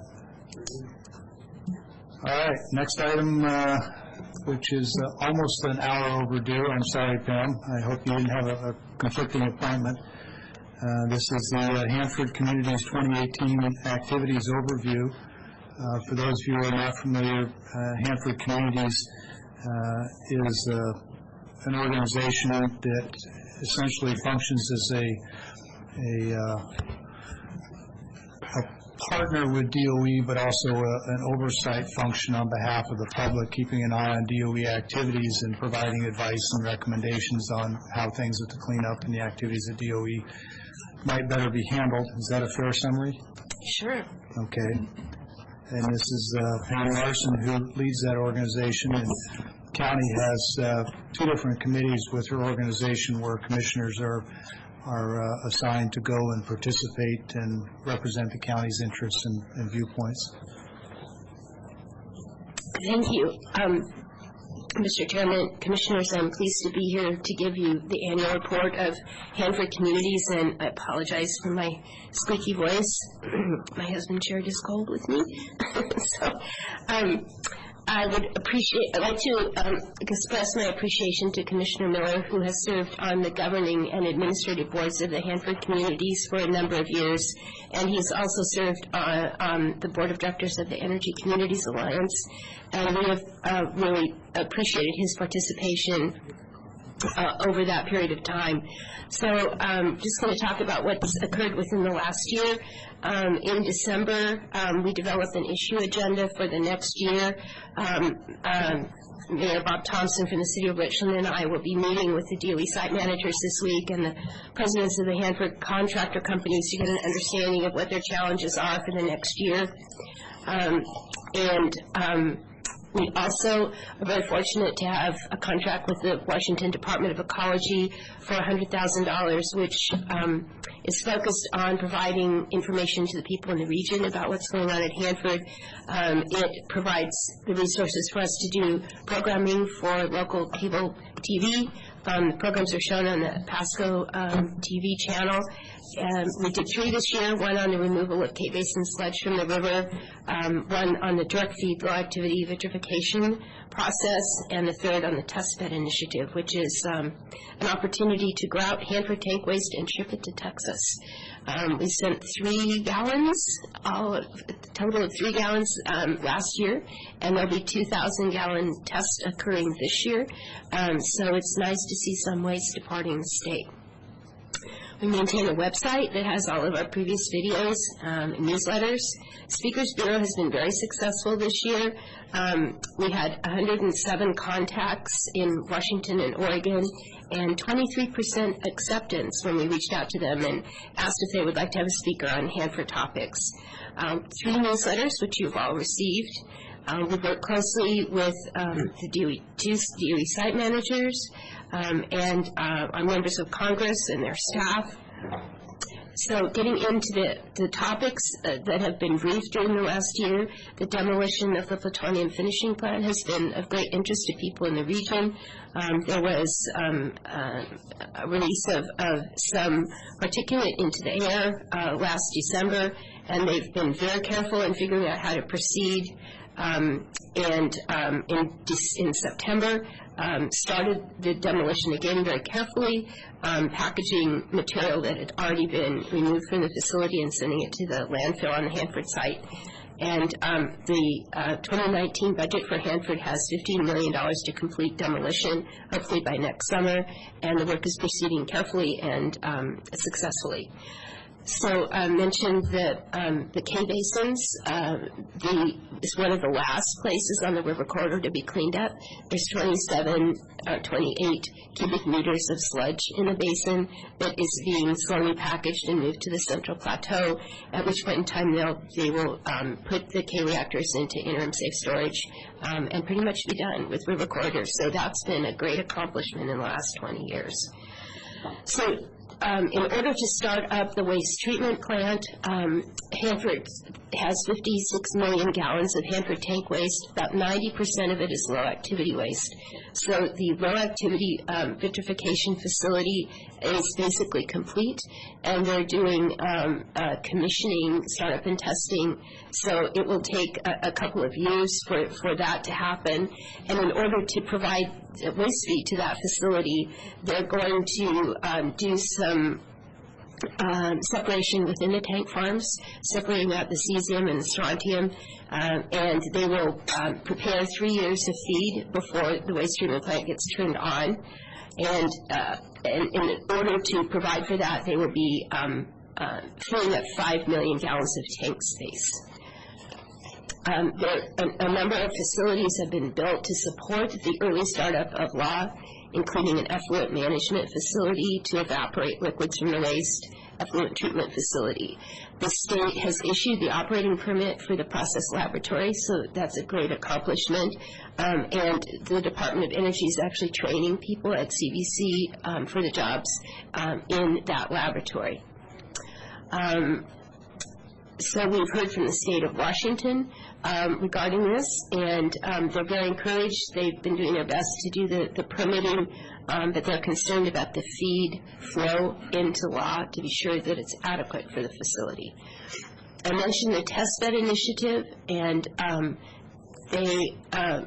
our congressional delegation is not excited about that because they feel it's taking funding away from getting the vitrification plant started, but we will need additional technology to treat additional low-activity waste. This fall, our Hanford Communities board members toured the 324 mock-up facility in North Richland. 324 is a building just north of the city of Richland, where in the 1980s there was a leak of liquid radioactivity that went through the floor of the building and is in the soil underneath the building. It's extremely hot. So isn't that some of the hottest in the whole site? R or something like that. Just north of Richland. Yeah. Right. Yeah. Right in the 300 area. And it's a Category 2 nuclear facility, so that it has to have fire protection water in the vicinity, so we worry a lot about a leak of a fire line. So they're practicing how they're going to go down through the floor inside that facility. They put all the equipment that's going to be used in the mock-up to practice, and the first piece of excavation equipment has now been installed. So we're hoping that within the next year that is going to be taken care of. Hanford contracts are up for recompete. That's always a challenge in the community because people don't know if their jobs are going to continue or not. And we see a reflection in sales tax revenue as we go through the recompete process. I, representing the Hanford communities, have partnered with TRIDEC and the Regional Chamber to develop a list for these new contractor companies that want to work at Hanford to explain how we vision them participating in our community. They're large companies, international companies, and their contributions are very important to our nonprofit organizations and other activities. And we have participated now in the community briefings for the Mission Support Alliance contract, the 222 SLAB, and the Central Plateau contract. Congress directed the Department of Energy to engage in 2 studies with the National Academy of Sciences this year. One was on the science and technology needs of the environmental management program, and the second is on supplemental treatment for tank waste. So I have testified to those committees on 3 occasions to present the community perspective, which has kind of been lacking. So I'm very pleased that they invited me to do that, to explain how we feel about it, who have this in our backyard.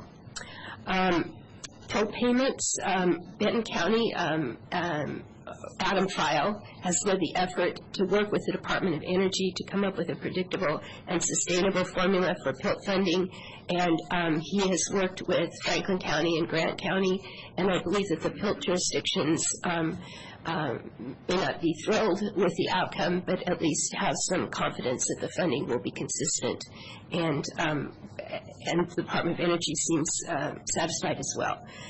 Energy Community Alliance, the national organization that we've participated with, has been looking at something that seems very simple, the definition of high-level waste for the Department of Energy. Unfortunately, the definition that has been used is based on where the waste came from versus what it is. So if it came from separating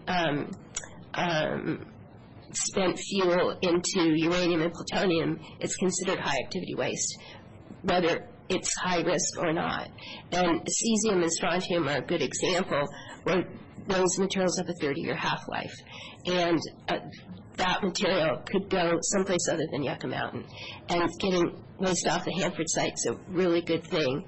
It's anticipated that if we get this definition changed, it could save the Department of Energy over $40 billion nationally. So we worked very hard on that. The state of Washington is very reluctant to see it happen. They're afraid that we might not get the tank waste treatment that we want. So we're trying to work through how to come up with wording that they can accept. They're the only state in the country that has an objection to this, so it puts us in an awkward position.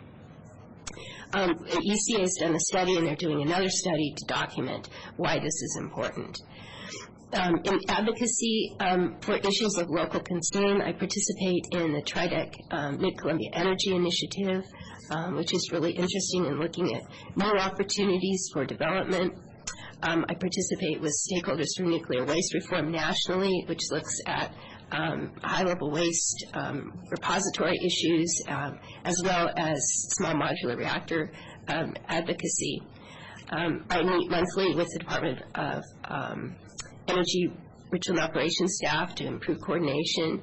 I am the liaison between Benton County EOC and DOE and Energy Northwest, so I go to the emergency operations centers of DOE and Energy Northwest for drills, and have done that for many years.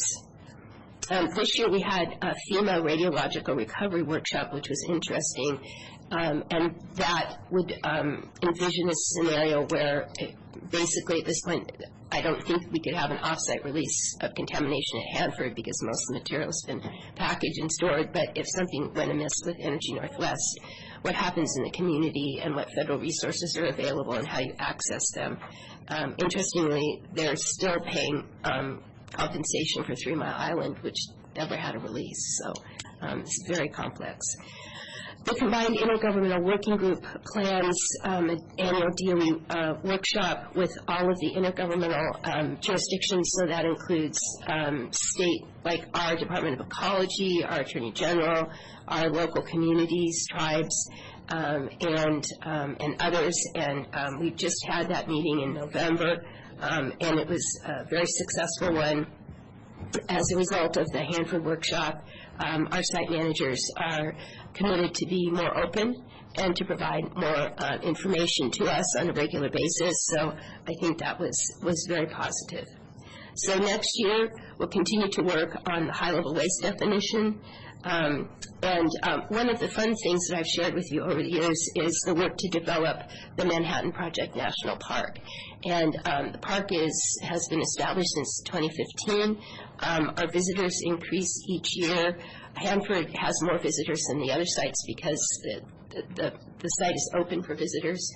Oak Ridge is still a national laboratory. Los Alamos is still a weapons laboratory. It's worked very well for us. So since this meeting we had, intergovernmental meeting was in New Orleans, I made arrangements with the World War II Museum for the Hanford participants, Oak Ridge and Los Alamos, to go and have a private tour of the Manhattan Project-related sections of the museum. They called it the Road to Tokyo, and also the building of the bomb. And I'm hoping that they'll have an exhibit at the museum about our national park to encourage visitors to come to our communities. And unexpectedly, I had an opportunity to meet with their education outreach person, and they are going to be developing a program on the Manhattan Project that will go out to schools in the next year or so. They didn't think that they could afford to come to visit us, and they now think they can. And so we will be working with our high school history instructors. We'll find a student that will be the journalist, and it will be live broadcast from the World War II Museum to schools. So I'm very excited about that opportunity. Always we work to sustain funding for the environmental management program. We're very fortunate this year that Congress adopted the energy and water appropriations budget prior to October 1st. It's the first time in decades that this has occurred. So DOE contractors around the country know what their budget is, and they're starting the work early as opposed to 6 months into the federal fiscal year. So we're in a very good position financially. And I'd be happy to answer any questions. And I provided Commissioner Miller with the 25-page report that I've summarized in my oral comments. And if any of you want the written copy, you're welcome to have a copy. Questions for Pam? No, just to talk about EOC. I've been the chair of the EOC over here for a good number of years, but actually these two gentlemen have got far more experience with Hanford than what I do. I just think I've enjoyed being on this committee, and I'll tell you why. Because for the agriculture people, which most of them have left, I think it's very important that we have somebody in Franklin County on that committee. For instance, that there's for instance, the tunnels leak, the suspect of maybe some plume in the air, and that could travel over to orchards, and that could ruin our economy here. However, the Seattle Times or Seattle paper got a hold of that news first before we even really did. And so it's good to be here for us to be on that board and be protective of those issues. So I think I would consider, I'd say that the commission should continue to have someone on here and just represent us. And when we hear news, we know what it's about, and we're there first. Thank you. And it's for the safety of people, by the way, in our crops and the human lives out there. So it's important. I'll give you a quick update. Purex Tunnel 2, there was concern that the bolts holding the roof up were corroding. Excuse me, it's over 50% full right now. So it will be completely full of grout by March. Well, thank you, Pam. Okay, appreciate thank you very the much. update.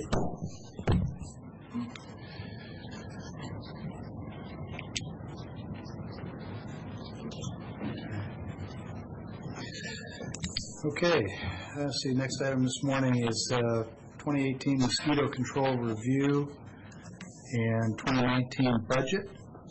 And I know Mr. Dorsett and Mr. Hoffman are here. Gentlemen, apologies for the delay. We had a very good but lengthy budget discussion, as you observed. I think in the interest of time, a brief overview of where we're at, and then some comments on the budget, and see if we can move things along here. Do we have copies? Yeah, we do. Yes, I saw you should have a packet. Okay, so in our read-aheads, and I don't know, maybe you gentlemen saw something different, but I just saw a blank holding page. I didn't see this. I didn't see this till now. Did anybody else see this before now? No, I just handed those out when I got here this morning. Okay. It really does help us in the future if we could see it in advance so that we can read it and maybe have some of our questions answered beforehand. Yeah, you bet. Let's see. Tell you what, why don't, if you don't mind, why don't you go ahead and give us sort of a summary of this past year, your review, and then I'll pass these down. If you don't mind, I'll do it while Sure, you're talking. and everyone should have a copy of that as well. Oh, you all did? Okay, good. Yeah. So 2018 was pretty similar to 2017 as far as field work. The crew made 652 applications, treating just over 650 acres. We utilized our contract with VDCI to do 4 aerial larviciting missions, treating 740 acres, 950 storm drains, mainly in Connell. We did 86 ground adulticiding missions, doing just under 60,000 acres of treatment. 1 aerial up over the Connell Scootney area, covering 5,120. We had a big increase in mosquito trapping, surveillance, trapping just under 90,000 mosquitoes and identifying them. We ran 85 ramp tests checking for mosquito-borne disease. We found 1 positive pool that was just northwest of Pasco off of Dent Road. There were no positive horses for West Nile virus, no positive humans in Franklin County. We also implement 10 mosquito magnets. We put 8 of them surrounding Conagra and Connell to help control the mosquitoes that come off those holding ponds, capturing just over 176,000 mosquitoes there. We also used 2 of them just outside of town in Basin City below one of the wetlands, catching 64,000 mosquitoes. So this has been a great tool for us to help us with the areas we can't penetrate our product through. What are these traps like? So they're called mosquito magnets. You get basically a barbecue propane tank, and they hook up to, they have like a converter on it, and so they put out CO2 as they burn that propane, and then they have a fan on it, so the CO2 attracts the mosquito, and that fan sucks them into a bag. So weekly we go and collect the bags. Burning propane in the atmosphere. Right. Very low amounts. Can we get any climate change well, so impacts there? A 5-gallon tank lasts us about 3 weeks, so it's pretty low amounts. All right. Not as bad as my barbecue. Well, yeah, depending on how much you're growing. It's been a long slog since 2011, but we finally finished our licensing in August of 2018, so we are licensed to treat an Army Corps of Engineer property. So we're very happy about that. We're still working under the Washington State Department of Ecology NPDES permit. That is good till 2019. We'll update it when we need to. All of our full-time staff went to Kansas City, Missouri for a 4-day training for the AMCA. That was a great experience for everyone. I also attended the Northwest Mosquito Vector Control Association annual meeting in Chelan, Washington.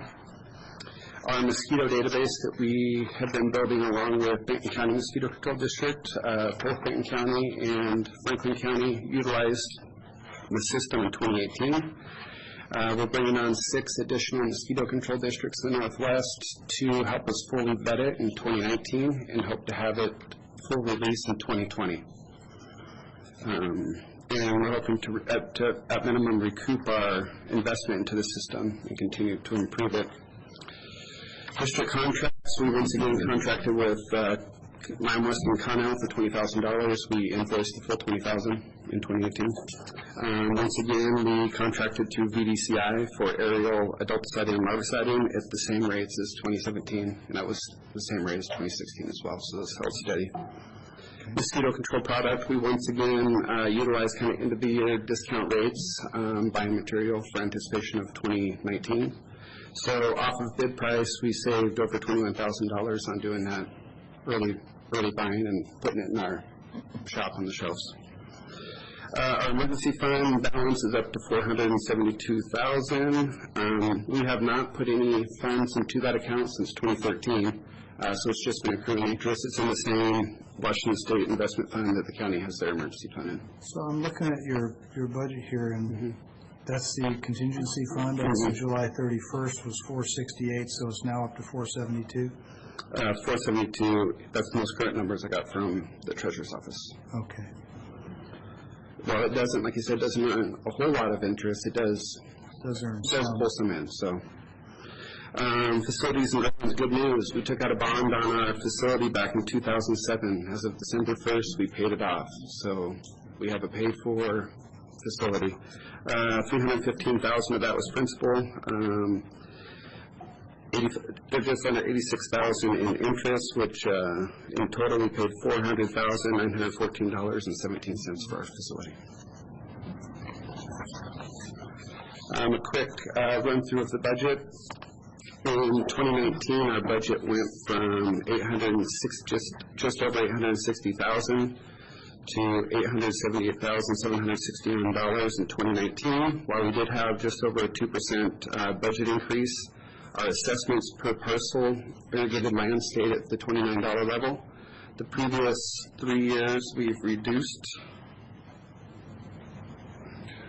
The previous 4 years, we've done a reduction on irrigated parcels.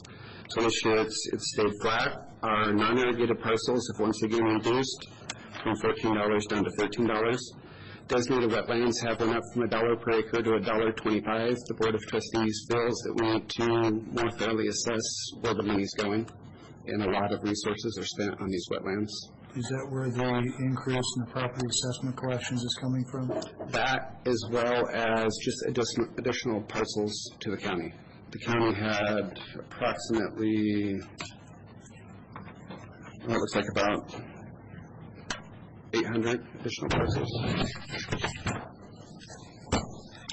So by increasing the rate, the base rate on the parcels and then the increase in the number of parcels, you think that's more equitable?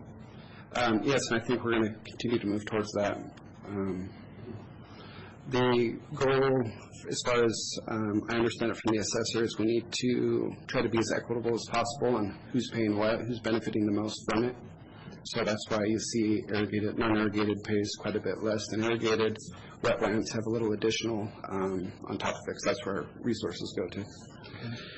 We foresee, as Franklin County continues to grow, our rates staying flat, if not decrease, from years to come. So I fully expect those rates for 2 of the 3 categories. Wetlands, I expect to go up a little bit, so they're paying more since we're spending more. But as far as the per parcel rate, I expect those to continue to reduce.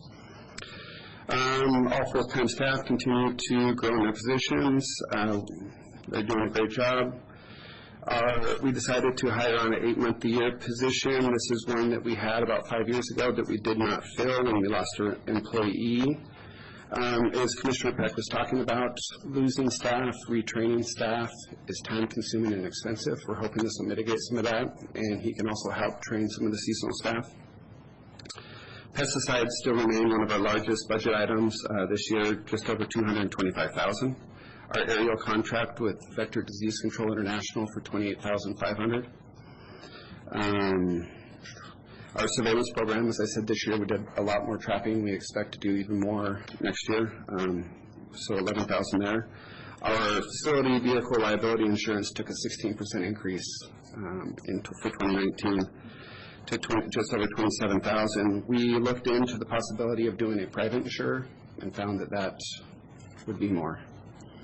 So for now, we're going to stay with the Washington State governmental, or Indurus Washington governmental pool.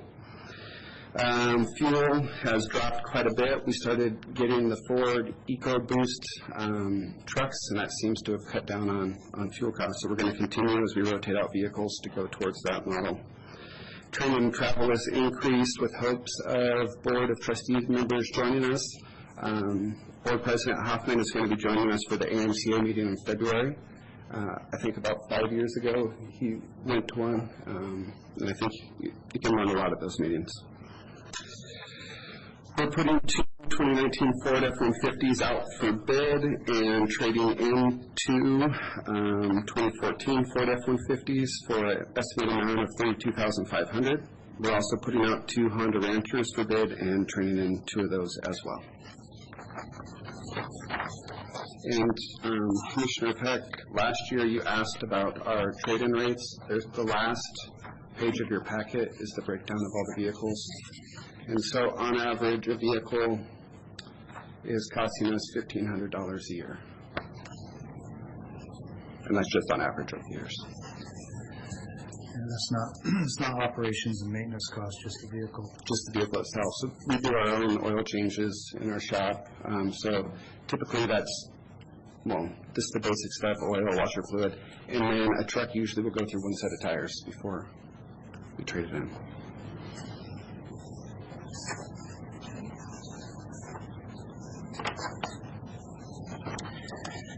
Maybe take any questions. Questions from the board?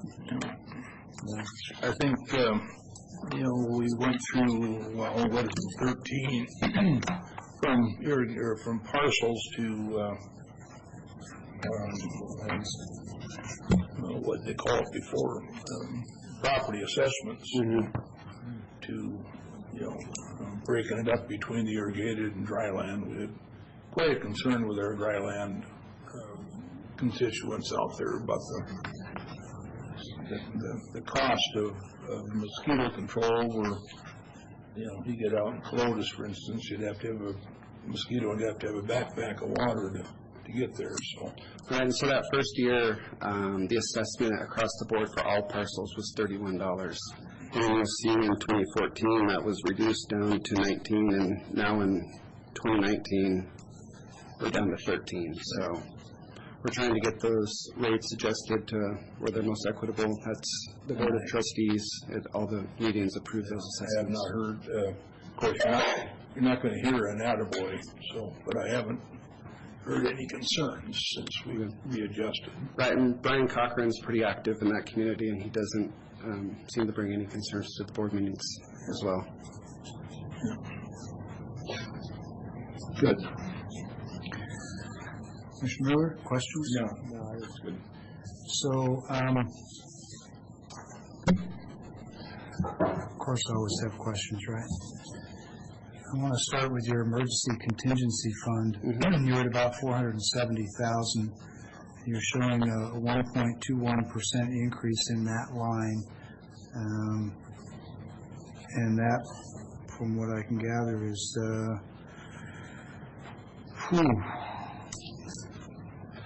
it's half of your annual collections.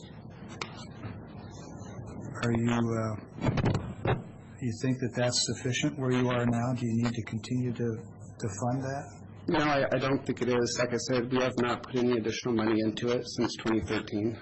What do you think's the right number on a, let's see, I want to characterize your budget correctly here, but I'm looking at total administration overhead of $97,000 and your total operations of $2.1 million, so you're sitting at $468,000 of almost 25%. What do you think is the right percentage for an emergency contingency fund?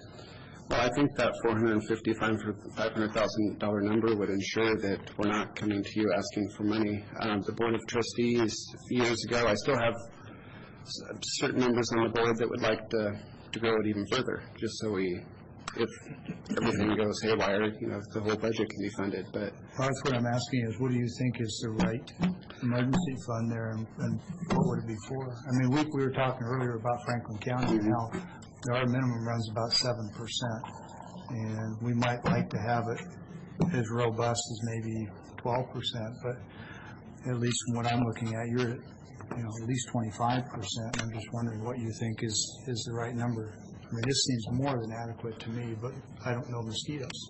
Well, if we had an outbreak and had to start buying large amounts of material, and hiring aerial adulticide, it gets expensive real quick. For 30 gallons of aerial adulticide, diabrome is $15,000, and that does 5,000 acres. Yeah. So if we had to go double wide, annual aerial services, that would only be an additional $28,000.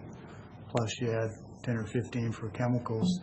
So that's, well, what else would be in there?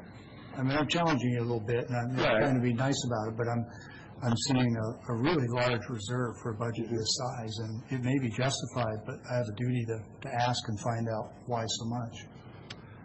Well, just over the years, the board wanted to be prepared.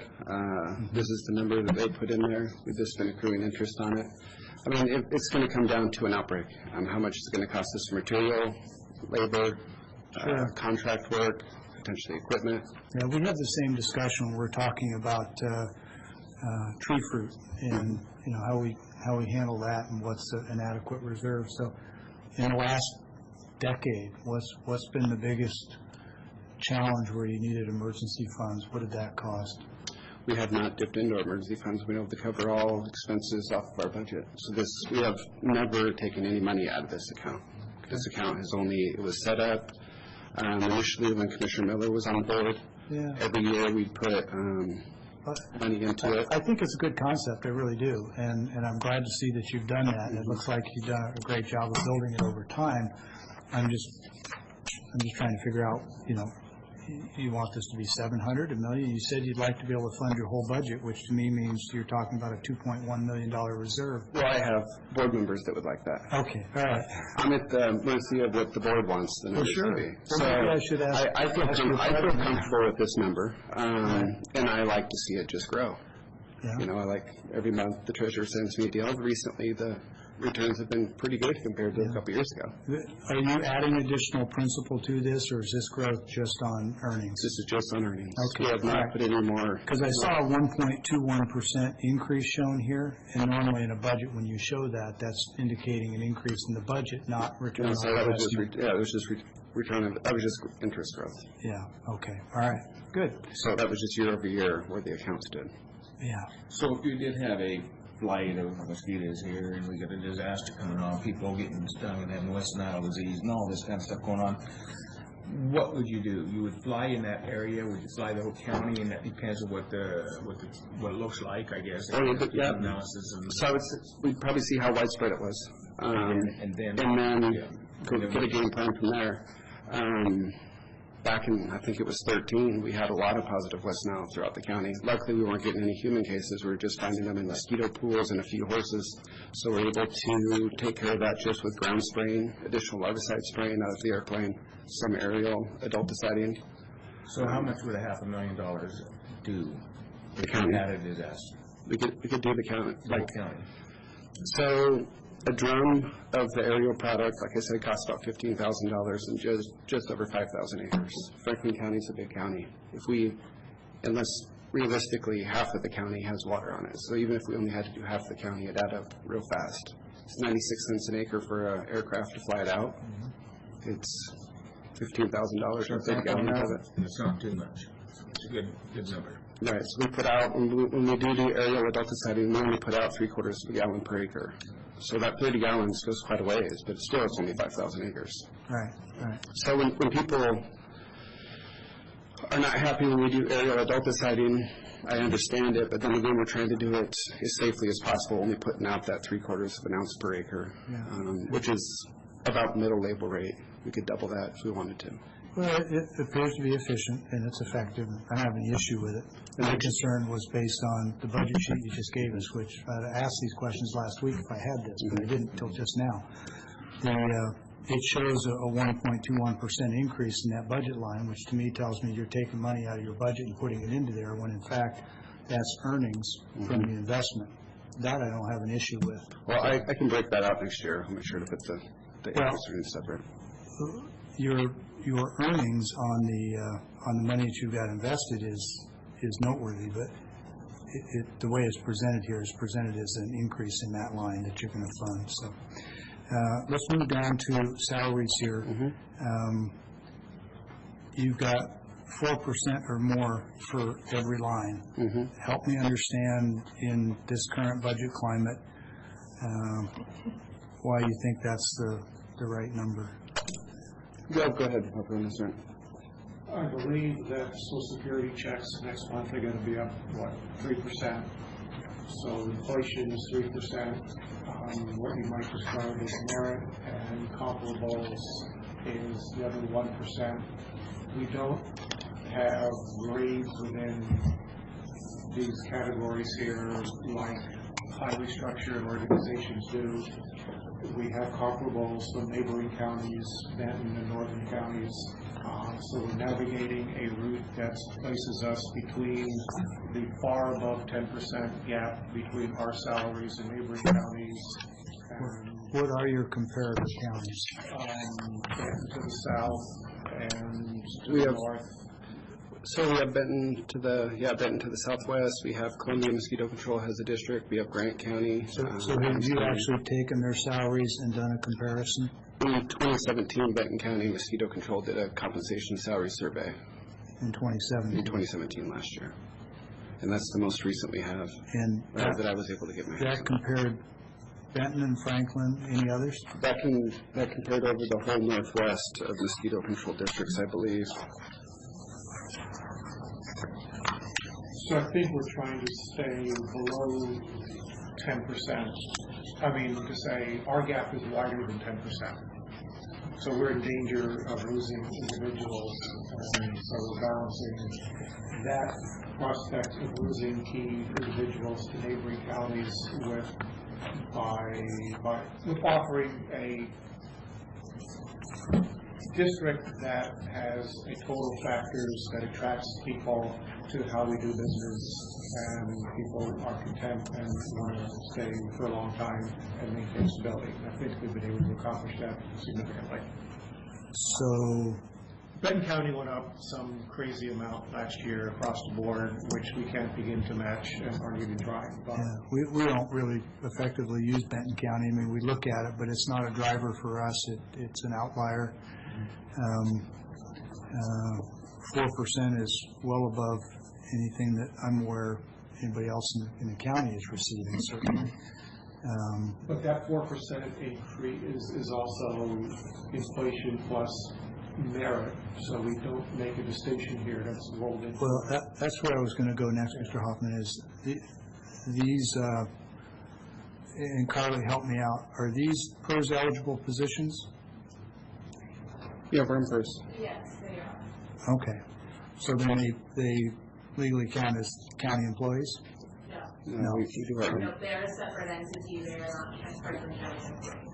Yet they're still PERS eligible? Right, Okay. they're in the state retirement system. Okay, all right. Yeah, we fall into the special purpose districts. And do you use PERS? Yes, we do. Okay. And we discussed that last year because our Right. full-time employees are not in Social Security or have L&I. So Yeah, I remember that. You said they don't have L&I? Long-term disability, excuse me. Oh.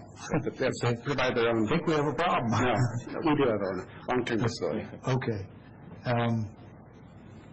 So then let me tell you what I think I'm hearing, and correct me if I got this wrong. You're saying that these salaries encompass a base plus a step, if you will, because we have grades and then there are 7 steps, and so with longevity, the salary goes up. So you're trying to combine a cost of living increase, a step increase, and they are or are not participating in PERS. I don't see a PERS line. They are. That's retirement. There it is. Okay. Retirement Yeah, I'm just used to seeing Yeah, PERS. sorry, yeah. Sorry. No, it's fine.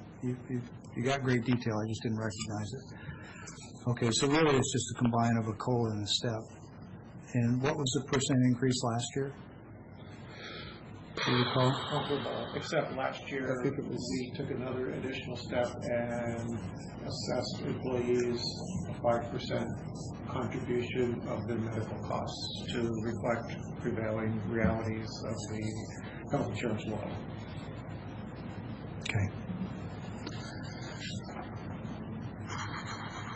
And what are you providing for health employment, health insurance?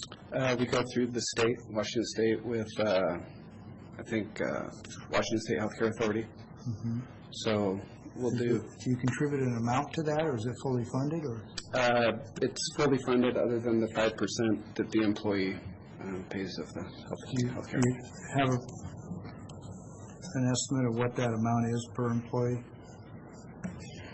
We're contributing, what, $1,300, Carly?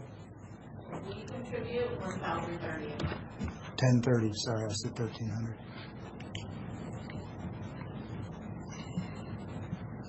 That's for average employee. For each employee, $1030 a month. Or regardless of status.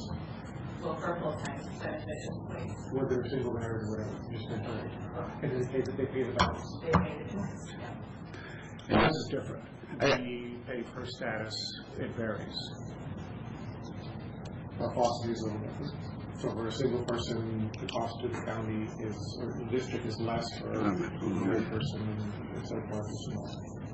So you contribute 5% of the total premium cost? Yes. No, I think employees contribute 5%. employees do. They do 95%. Yes, and that amount varies by employee, by the classification, so it's not just 1030 per person. Right, depending on the And how many employees are you counting that against? 4. Okay, so it's 4 into 67,000? Mm-hmm. Okay. So I guess, yeah, it's around 18,000. Yeah. So it's more than the county's paying. Any other questions? I think you've pretty much covered them. You good with 4%? Yep.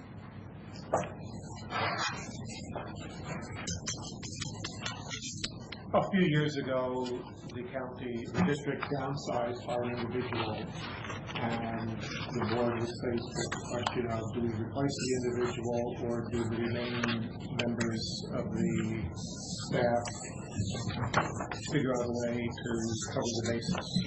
And up until just recently here, they chose to cover the bases, reshuffle. And part of the position being added is a partial backfill of that position to cover some of those duties, but we're still net down cost-wise, position-wise. But those employees are still working 40-hour weeks. They're not working extra hours to fill. They're working smarter. So they become more efficient. More efficient. We try to do everything as efficient as possible. We run a pretty tight crew, even with our seasonals, although they're getting harder and harder to get. Okay. So just without taking too much time, I want to go back. You compared to Benton, any other counties, and is this a survey or something that we can see? In 2017, this is just a copy I got from Ansel over at Benton County. They did a 2017 compensatory survey. And then in years past, I would email Grant County, Adams County, Benton County, Columbia Mosquito Control, which is the lower half of Walla Walla County in Burbank. And I can tell you that we are running less than all of them, maybe other than Adams County, which we're pretty neck and neck with. Okay, well, obviously there isn't time to go through this right now. The first page I opened where your tab is says that the executive director position, the salary range covers quite a spectrum. Right, and so if you flip 1 or 2 pages back, they kind of broke it out, and Benton County did, into positions that, I think one more page is like the positions they have. I took it apart and stapled it back together. Okay, I can't really take time to do that now. All right, I'll start by saying I appreciate the work you do. I appreciate the fact that you're doing a great job of keeping us informed when people are going to fly over our house low level, because that's important to know. And I'm appreciative of the fact that the people that are doing it are doing it by the book, and they notified the FAA and everything was good to go. It's just a little bit of a surprise when they come screaming through your yard. Yeah. Good surprise, though. Yeah, listen, I love airplanes and I don't love mosquitoes, so I mean, it's a win-win for me, but it was still a surprise to see a twin doing that kind of speed right over my roof, or so it felt like. So I want to acknowledge that. I want to acknowledge the fact that I do believe that you're cost conscious and that you're being efficient. In light of the way your revenues are structured and going to parcels and bumping the parcel rate, and I have to dig into that to know really how I feel about it. But your revenues are strong, your reserves are strong, and I think a 4% on wages that I've not seen any analysis or study on, not something I can support. Not when I've got to tell my Franklin County counterparts that, we're maybe at 2, 3 if we're lucky, and especially when we're looking to cut our budget further. So I won't be supporting it. I suspect these two will, but I want you to know up front and on the record why it is. And this, respectfully and politely, I'll just say if I'd had this ahead of time, we could have had this conversation, and maybe I could have come to support it. So you're not supporting it because of the 4% budget, correct? Okay, I agree. I don't support it because of that also. I think that's a lot for what we have faced with everybody, and I think it's a good chunk. Well, didn't I hear that was part coal and part nutrition? It was not all Right, and coal, it's contractual step increase. well, it's not contractual. It's an informal mechanism to try and account for the lack of steps. And frankly, I don't want to volunteer Carly's staff, and I'm sure she'd be willing to at least meet with you and talk about a structure where we can see how it compares. We've just gone through a salary study, and we found out that a lot of our employees are 10% below the median for what I would call true comparator counties that have our demographics, they have our population, they have our revenue streams. I'm concerned about this, the document I looked at briefly, being heavily influenced by Benton County's wages, which are way up there. I understand turnover, and you know, my first duty is not to Mr. Johnson, it's not to these guys, it's not to me, it's not to you, it's to the people who pay these assessments. And if I feel like I don't have complete information ahead of time to understand it, I shouldn't vote for it. So it isn't personal, it's just that's my duty, that's how I see it, it's my responsibility. If you know, with time I was able to look at it and say, okay, this makes sense, but I don't know what the market is for those positions. And you know, the notion of not having a step system for your employees, my advice respectfully would be that you ought to have something. If it is a meaningful measure of merit that people should be compensated for, then it ought to be structured in a way that is fair and equitable, because next year you might give 4 to this position and 3 to this, and now if I'm that employee, I'm saying, you know, this is supposed to be, you know, I've performed adequately over a given period of time, therefore I get a step up in my wages. That's what a step is. So you're using a step mechanism in a very informal process. That makes me uncomfortable. And Carly, are you willing to at least assist peripherally a little bit with how that works? After the first of the year. Yeah, so we've got the question of the budget now. You know, what does this mean? What did we propose in the budget, in the draft budget on COLAs? We have not yet. Okay, that's right. You have a range in mind. I think given, What was it yeah, last year? 2%. 2% COLA last year? 2018. Yeah, it's been, Carly, what's your recollection the last couple of years? 2.5? It's been 2% for 16, 17, and 18.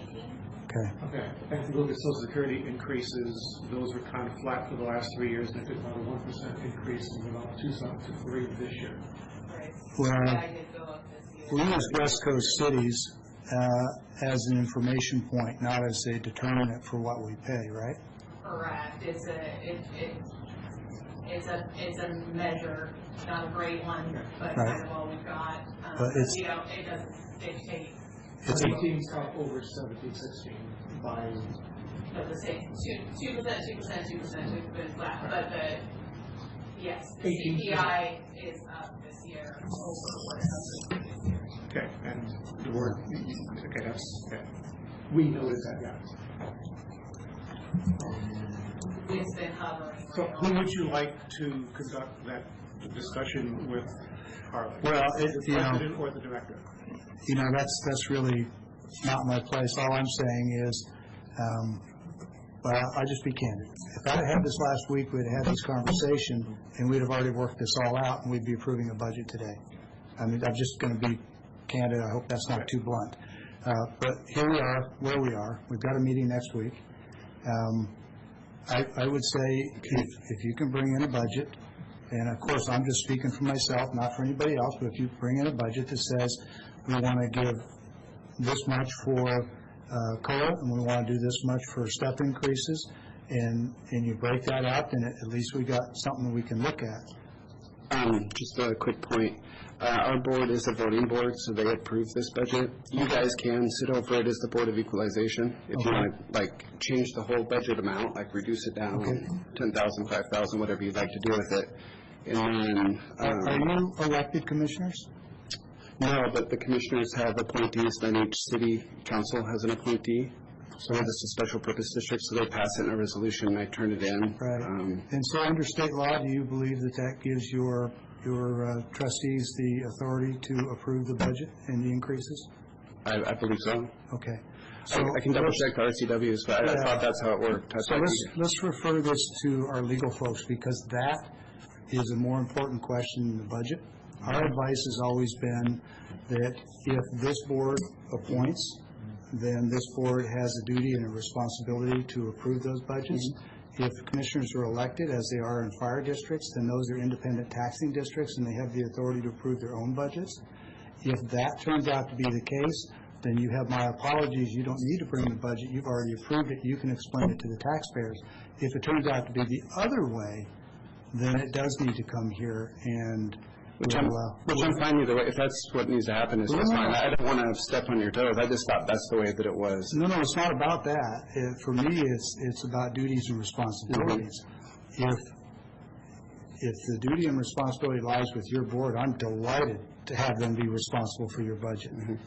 If it lies with this board, I'm going to dig into it and understand every piece of it before I vote for it. Understandable. And that isn't any different than any other budget that we deal with. That's my job. That's what I get paid to do. So why don't we find out the answer to that question? Perfect. I'll be more than happy to dedicate time this week with anybody that wants to discuss it. I'm sure Carly will find a little bit of time if I... And I'll dig into that today when I get back to the office, pull up the RCWs. Maybe today it seems like you're pretty busy, but maybe tomorrow. I think we can find out pretty quickly. I can get with you.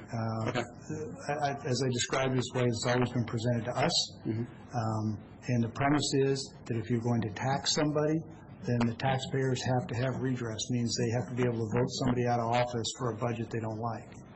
And if they can't vote you out of office, I don't think you have the authority to approve the budget. But I could be wrong. I kind of hope I am. Right. Yeah, I don't approve it. I just good conscience, 4%. But yeah, we can definitely. I would not meet, I'd like to meet with you for that or whatever, to get input on how you do steps. Yeah, I wouldn't mind setting up a step system. I'll find out about the legal question. And she can help you with the mechanics of it. And, if I see a salary study for comparable counties that shows that you're undercompensated, I'll be right there batting for you. Okay. But I can't really do that till I see that. Okay, yeah, and I know this, I didn't dig into it that much, but I know this covered multiple districts, and I think they went off population size, but I'll look into it further and get you a copy of it, and we can... Yeah, we want to treat people fairly, we want to compensate them fairly, we want to get good people, we want to keep good people. So, I'm with you on that. Well, thank you for having us. Sorry you had to wait so long for such unfortunate feedback.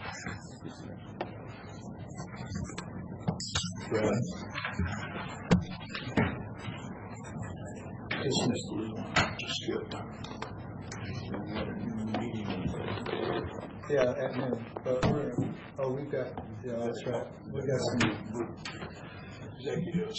So we were just discussing, Commissioner Cook and I both have a 12 o'clock meeting, which I think is about to be canceled, if you would send him that text and let him know. Yeah. It's with the Benton Franklin Council Government's Executive Board. I can postpone to later in the afternoon. It's up to you. I'll just put yes, and he'll see what... Okay. All right, let's get back on track here.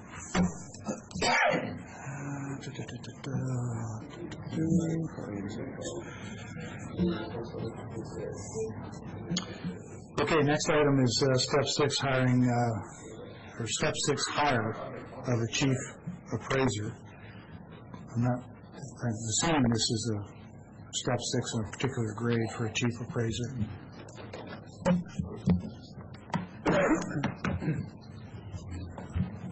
Sorry, I didn't hear the introduction that you just gave. Our Human Services Director, Carly Nave, is going to present on a chief appraiser position. Human Resources, for the record. I'm not looking to take Kyle Sullivan's job. Did I say Human Services? You did. That is not the first time I've done that. It happens actually quite frequently. We get calls for them quite a bit, Yeah. too. Yeah, the human piece.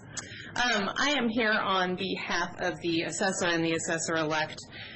You might recall that in September, we had a conversation with the board about some strategic planning that was happening to facilitate the transition of the assessor-elect into office. At that time, the board had temporarily approved an additional entry-level appraiser to come in at that time for the duration of the year to anticipate the opening that would come when the assessor-elect became the assessor in January and vacated the chief appraiser position.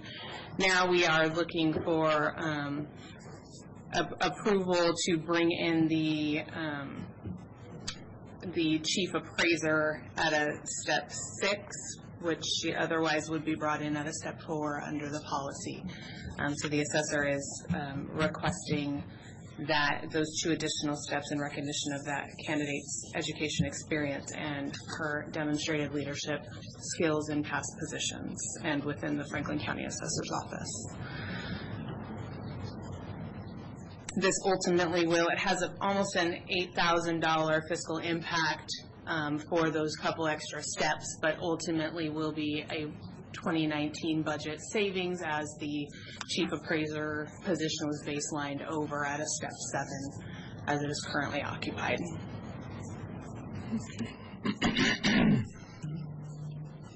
So, in the interest of time, coming from a grade what?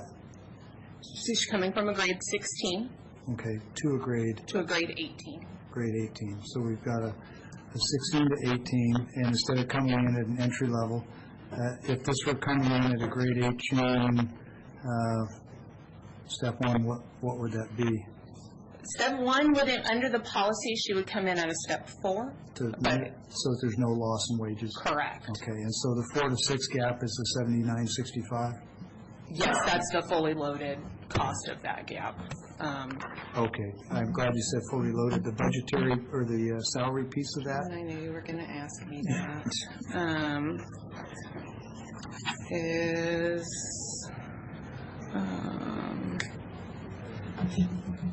$6,600 annually.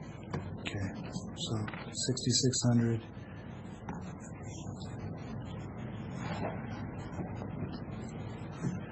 That's for the step piece. Oh, there is some compression there to go from 16 to an 18 and have to come into a 4 just to break even. There's 10% in between grades, 5% in between steps. So generally, when somebody, I'm just surprised that to go from a 16 to an 18 grade, 16 to 18, that you have to go all the way up to a step 4 to equalize what they're made. They must have been a well, step she was out. at grade 16, step 7. Stepped out. Okay. Yes. All right. Okay. All right. So how much weight do we give the fact that if they're coming into the 4, they've now got an additional 3 steps to move up? I mean, we don't want people, obviously, to take a grade increase in a bigger position and not do better financially. I get that. Sure. But to go from 16 to an 18 and come in at a 4 accomplishes that and leaves upward mobility. This takes out virtually all but 1 step, right? It does. The person will step out very quickly. 12 months, yes. So the much bigger job is accounted for based on the 16 to 18 grade. Just kind of getting to the philosophy of carrying forward all the experience at a 16 and applying it equally at an 18. Does that make sense, what I'm saying? Not following. I don't think I am All right. following you. I apologize. No, so I'm sure I'm not being very clear.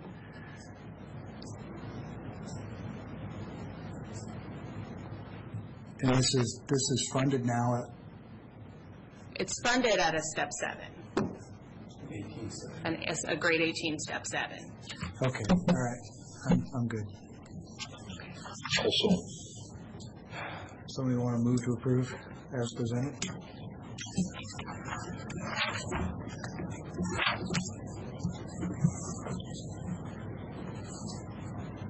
There's the resolution. Yeah, there's no resolution, it's just. Agreement then, just, Yeah. Chairman signs. Well, since I asked all the questions, I'll make the motion to approve the hire of a chief appraiser position as requested, with the hire being in Department 1040 at a grade 18, step 6, as the documents reflect, and authorize the chair to sign on behalf of the board. Second. Okay, motion and a second. Any questions? All in favor? Aye. Aye. I know that's a little out of ordinary, but I thought it would save everybody some time. Appreciate it. It's just good to make sure reinforce it is a budget saved in 2019. It is, both between that and then also by virtue of we replaced that grade 16, step 7 position in the appraiser ranks with a grade 14, step 1 appraiser trainee. Yeah, I think there's a logical argument to be made to say that you're getting a grade increase and you're coming into a similar but new position with new responsibilities, and there's room to move up as you gain that experience in the 3 steps. I'll tell you quite honestly, what tipped the scales and caused me to say, you know what, it's fine, is that the assessor's office, more than any other I know in the 10 years I've been here, has always shown themselves to be very good fiscal stewards, and I'm always going to give the benefit of the doubt in those cases. So that's Mr. Mark's leadership. Fair assessment. Okay, let's see. Next item is public comment. Before I go to this, I just want to make a note under other business. Item 1 is a resolution regarding county commissioner committee assignments. Mr. Johnson's discussions individually with the board members. It looks like we're going to. That's what the Human Services Director would say. 3 commissioners are back. We had a little bit of a longer delay there than we expected while working on some computer issues or problems. I think that this microphone is recording. We have another separate recording device that perhaps we should move up to the front here. I'm not sure. Cord's not long enough. Oh, the cord's not long enough. Okay, well, there you have it. So, Mr. Johnson, back to you under other business. I understand you need some executive sessions. Yes, sir. I would like to request an executive session for up to 30 minutes under RCW 42.30.140, paragraph 4. We do it? Okay, I apologize. Let me rephrase that. I would request an executive session of 20 minutes, 15 minutes. My attorney is counseling me. We keep going, we'll be done. Under RCW 42.30.1101, I to discuss with legal counsel litigation potential. I'll ask Matt Mahoney and Jen Johnson to be prosecuted. And Carlene Abe, no? Carly does not need to be. Okay, so the door is closed for the first executive session. Now it's read into the record. We'll go off the recording at this time, and we'll come back into open session after we're done. How long? Up to 15. Yeah, I don't. Okay, we've just completed our executive session. We're waiting for the door to open. Okay, door is open and accessible to the public. Mr. Johnson, we're back to you. Yes, I do have a second request for an executive session. Okay. This one will be under RCW 42.30.140, paragraph 4, contract negotiations. I would ask that our HR director, Carly May, be allowed to participate. Okay. Yep. All right, so we're going to executive session now at 12:10 for up to 30 minutes, and the door is closed. The right parties are here, so we'll turn off the recording and go into thing working. Okay, recording is back on. We've completed our executive session in the allotted time, and it is 12:40 by the clock now. Mr. Johnson, do we have additional business? Yes, I have an additional request for an executive session under RCW 42.30.110, paragraph 1, subparagraph I, to discuss legal counsel litigation or potential litigation. Ask that Sean Sant and Jen Johnson be allowed to join us for that executive session. I sent them a message there on their way. Okay. It's probably going to take us 45 minutes for that. No. Wow. Is that, Yes, that's doable. Sure. You're going to have to buy us all lunch. No, I'm just kidding. Recording's still on. So it's 12:42 approximately. We're waiting for the prosecutor. I don't really want us to go into executive session and start the clock until they get here. Is there anything else under your business that we can address while we're waiting? I don't believe so. Okay. Anything from the board that needs to be shared? I'll just make a note that item 8 of our consent agenda today was the agreement with the Corps of Engineers for a gate out on Columbia River Road. In that agreement is a requirement for our public works folks to clean up that road, the debris and garbage that's out there. The way it's written, it doesn't read as a recurring responsibility. It just reads as a one-time cleanup. Rather than delve into that too much with them, I just note that in the agreement, either party can cancel without cause for any reason, 30 days notice. So if it doesn't work out, we've got a nice, simple, easy exit. But I'm optimistic. I think it'll work fine. I think the Corps is going to be a good partner with us. Everybody that has an interest in it signed off on the agreement. So we'll get that back to them here today or tomorrow, and I expect they'll be out there working on their project before long. And the Sullivan family, who's working in the orchard uphill from there, I think will be relieved to not have people down there shooting irresponsibly. I don't think they would have ever objected to people shooting responsibly, but when you have bullets traveling up through the orchard, that's just not acceptable. So appreciate your support on that agreement.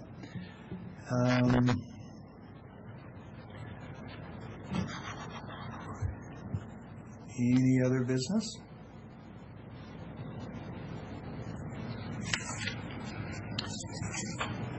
Let's see here. I can give a quick update. We did a tour yesterday of the juvenile justice facility given by Darrell Banks. The participants were 2 representatives, Josh Weiss and Hannah, I forget her last name, from Gordon Thomas Honeywell, or Gordon Honeywell Thomas, one of those. It's a consulting group, lobbyists, and Representative Clippert and Binky and myself and Commissioner Beaver and a few staff members. And who am I forgetting? Let's see.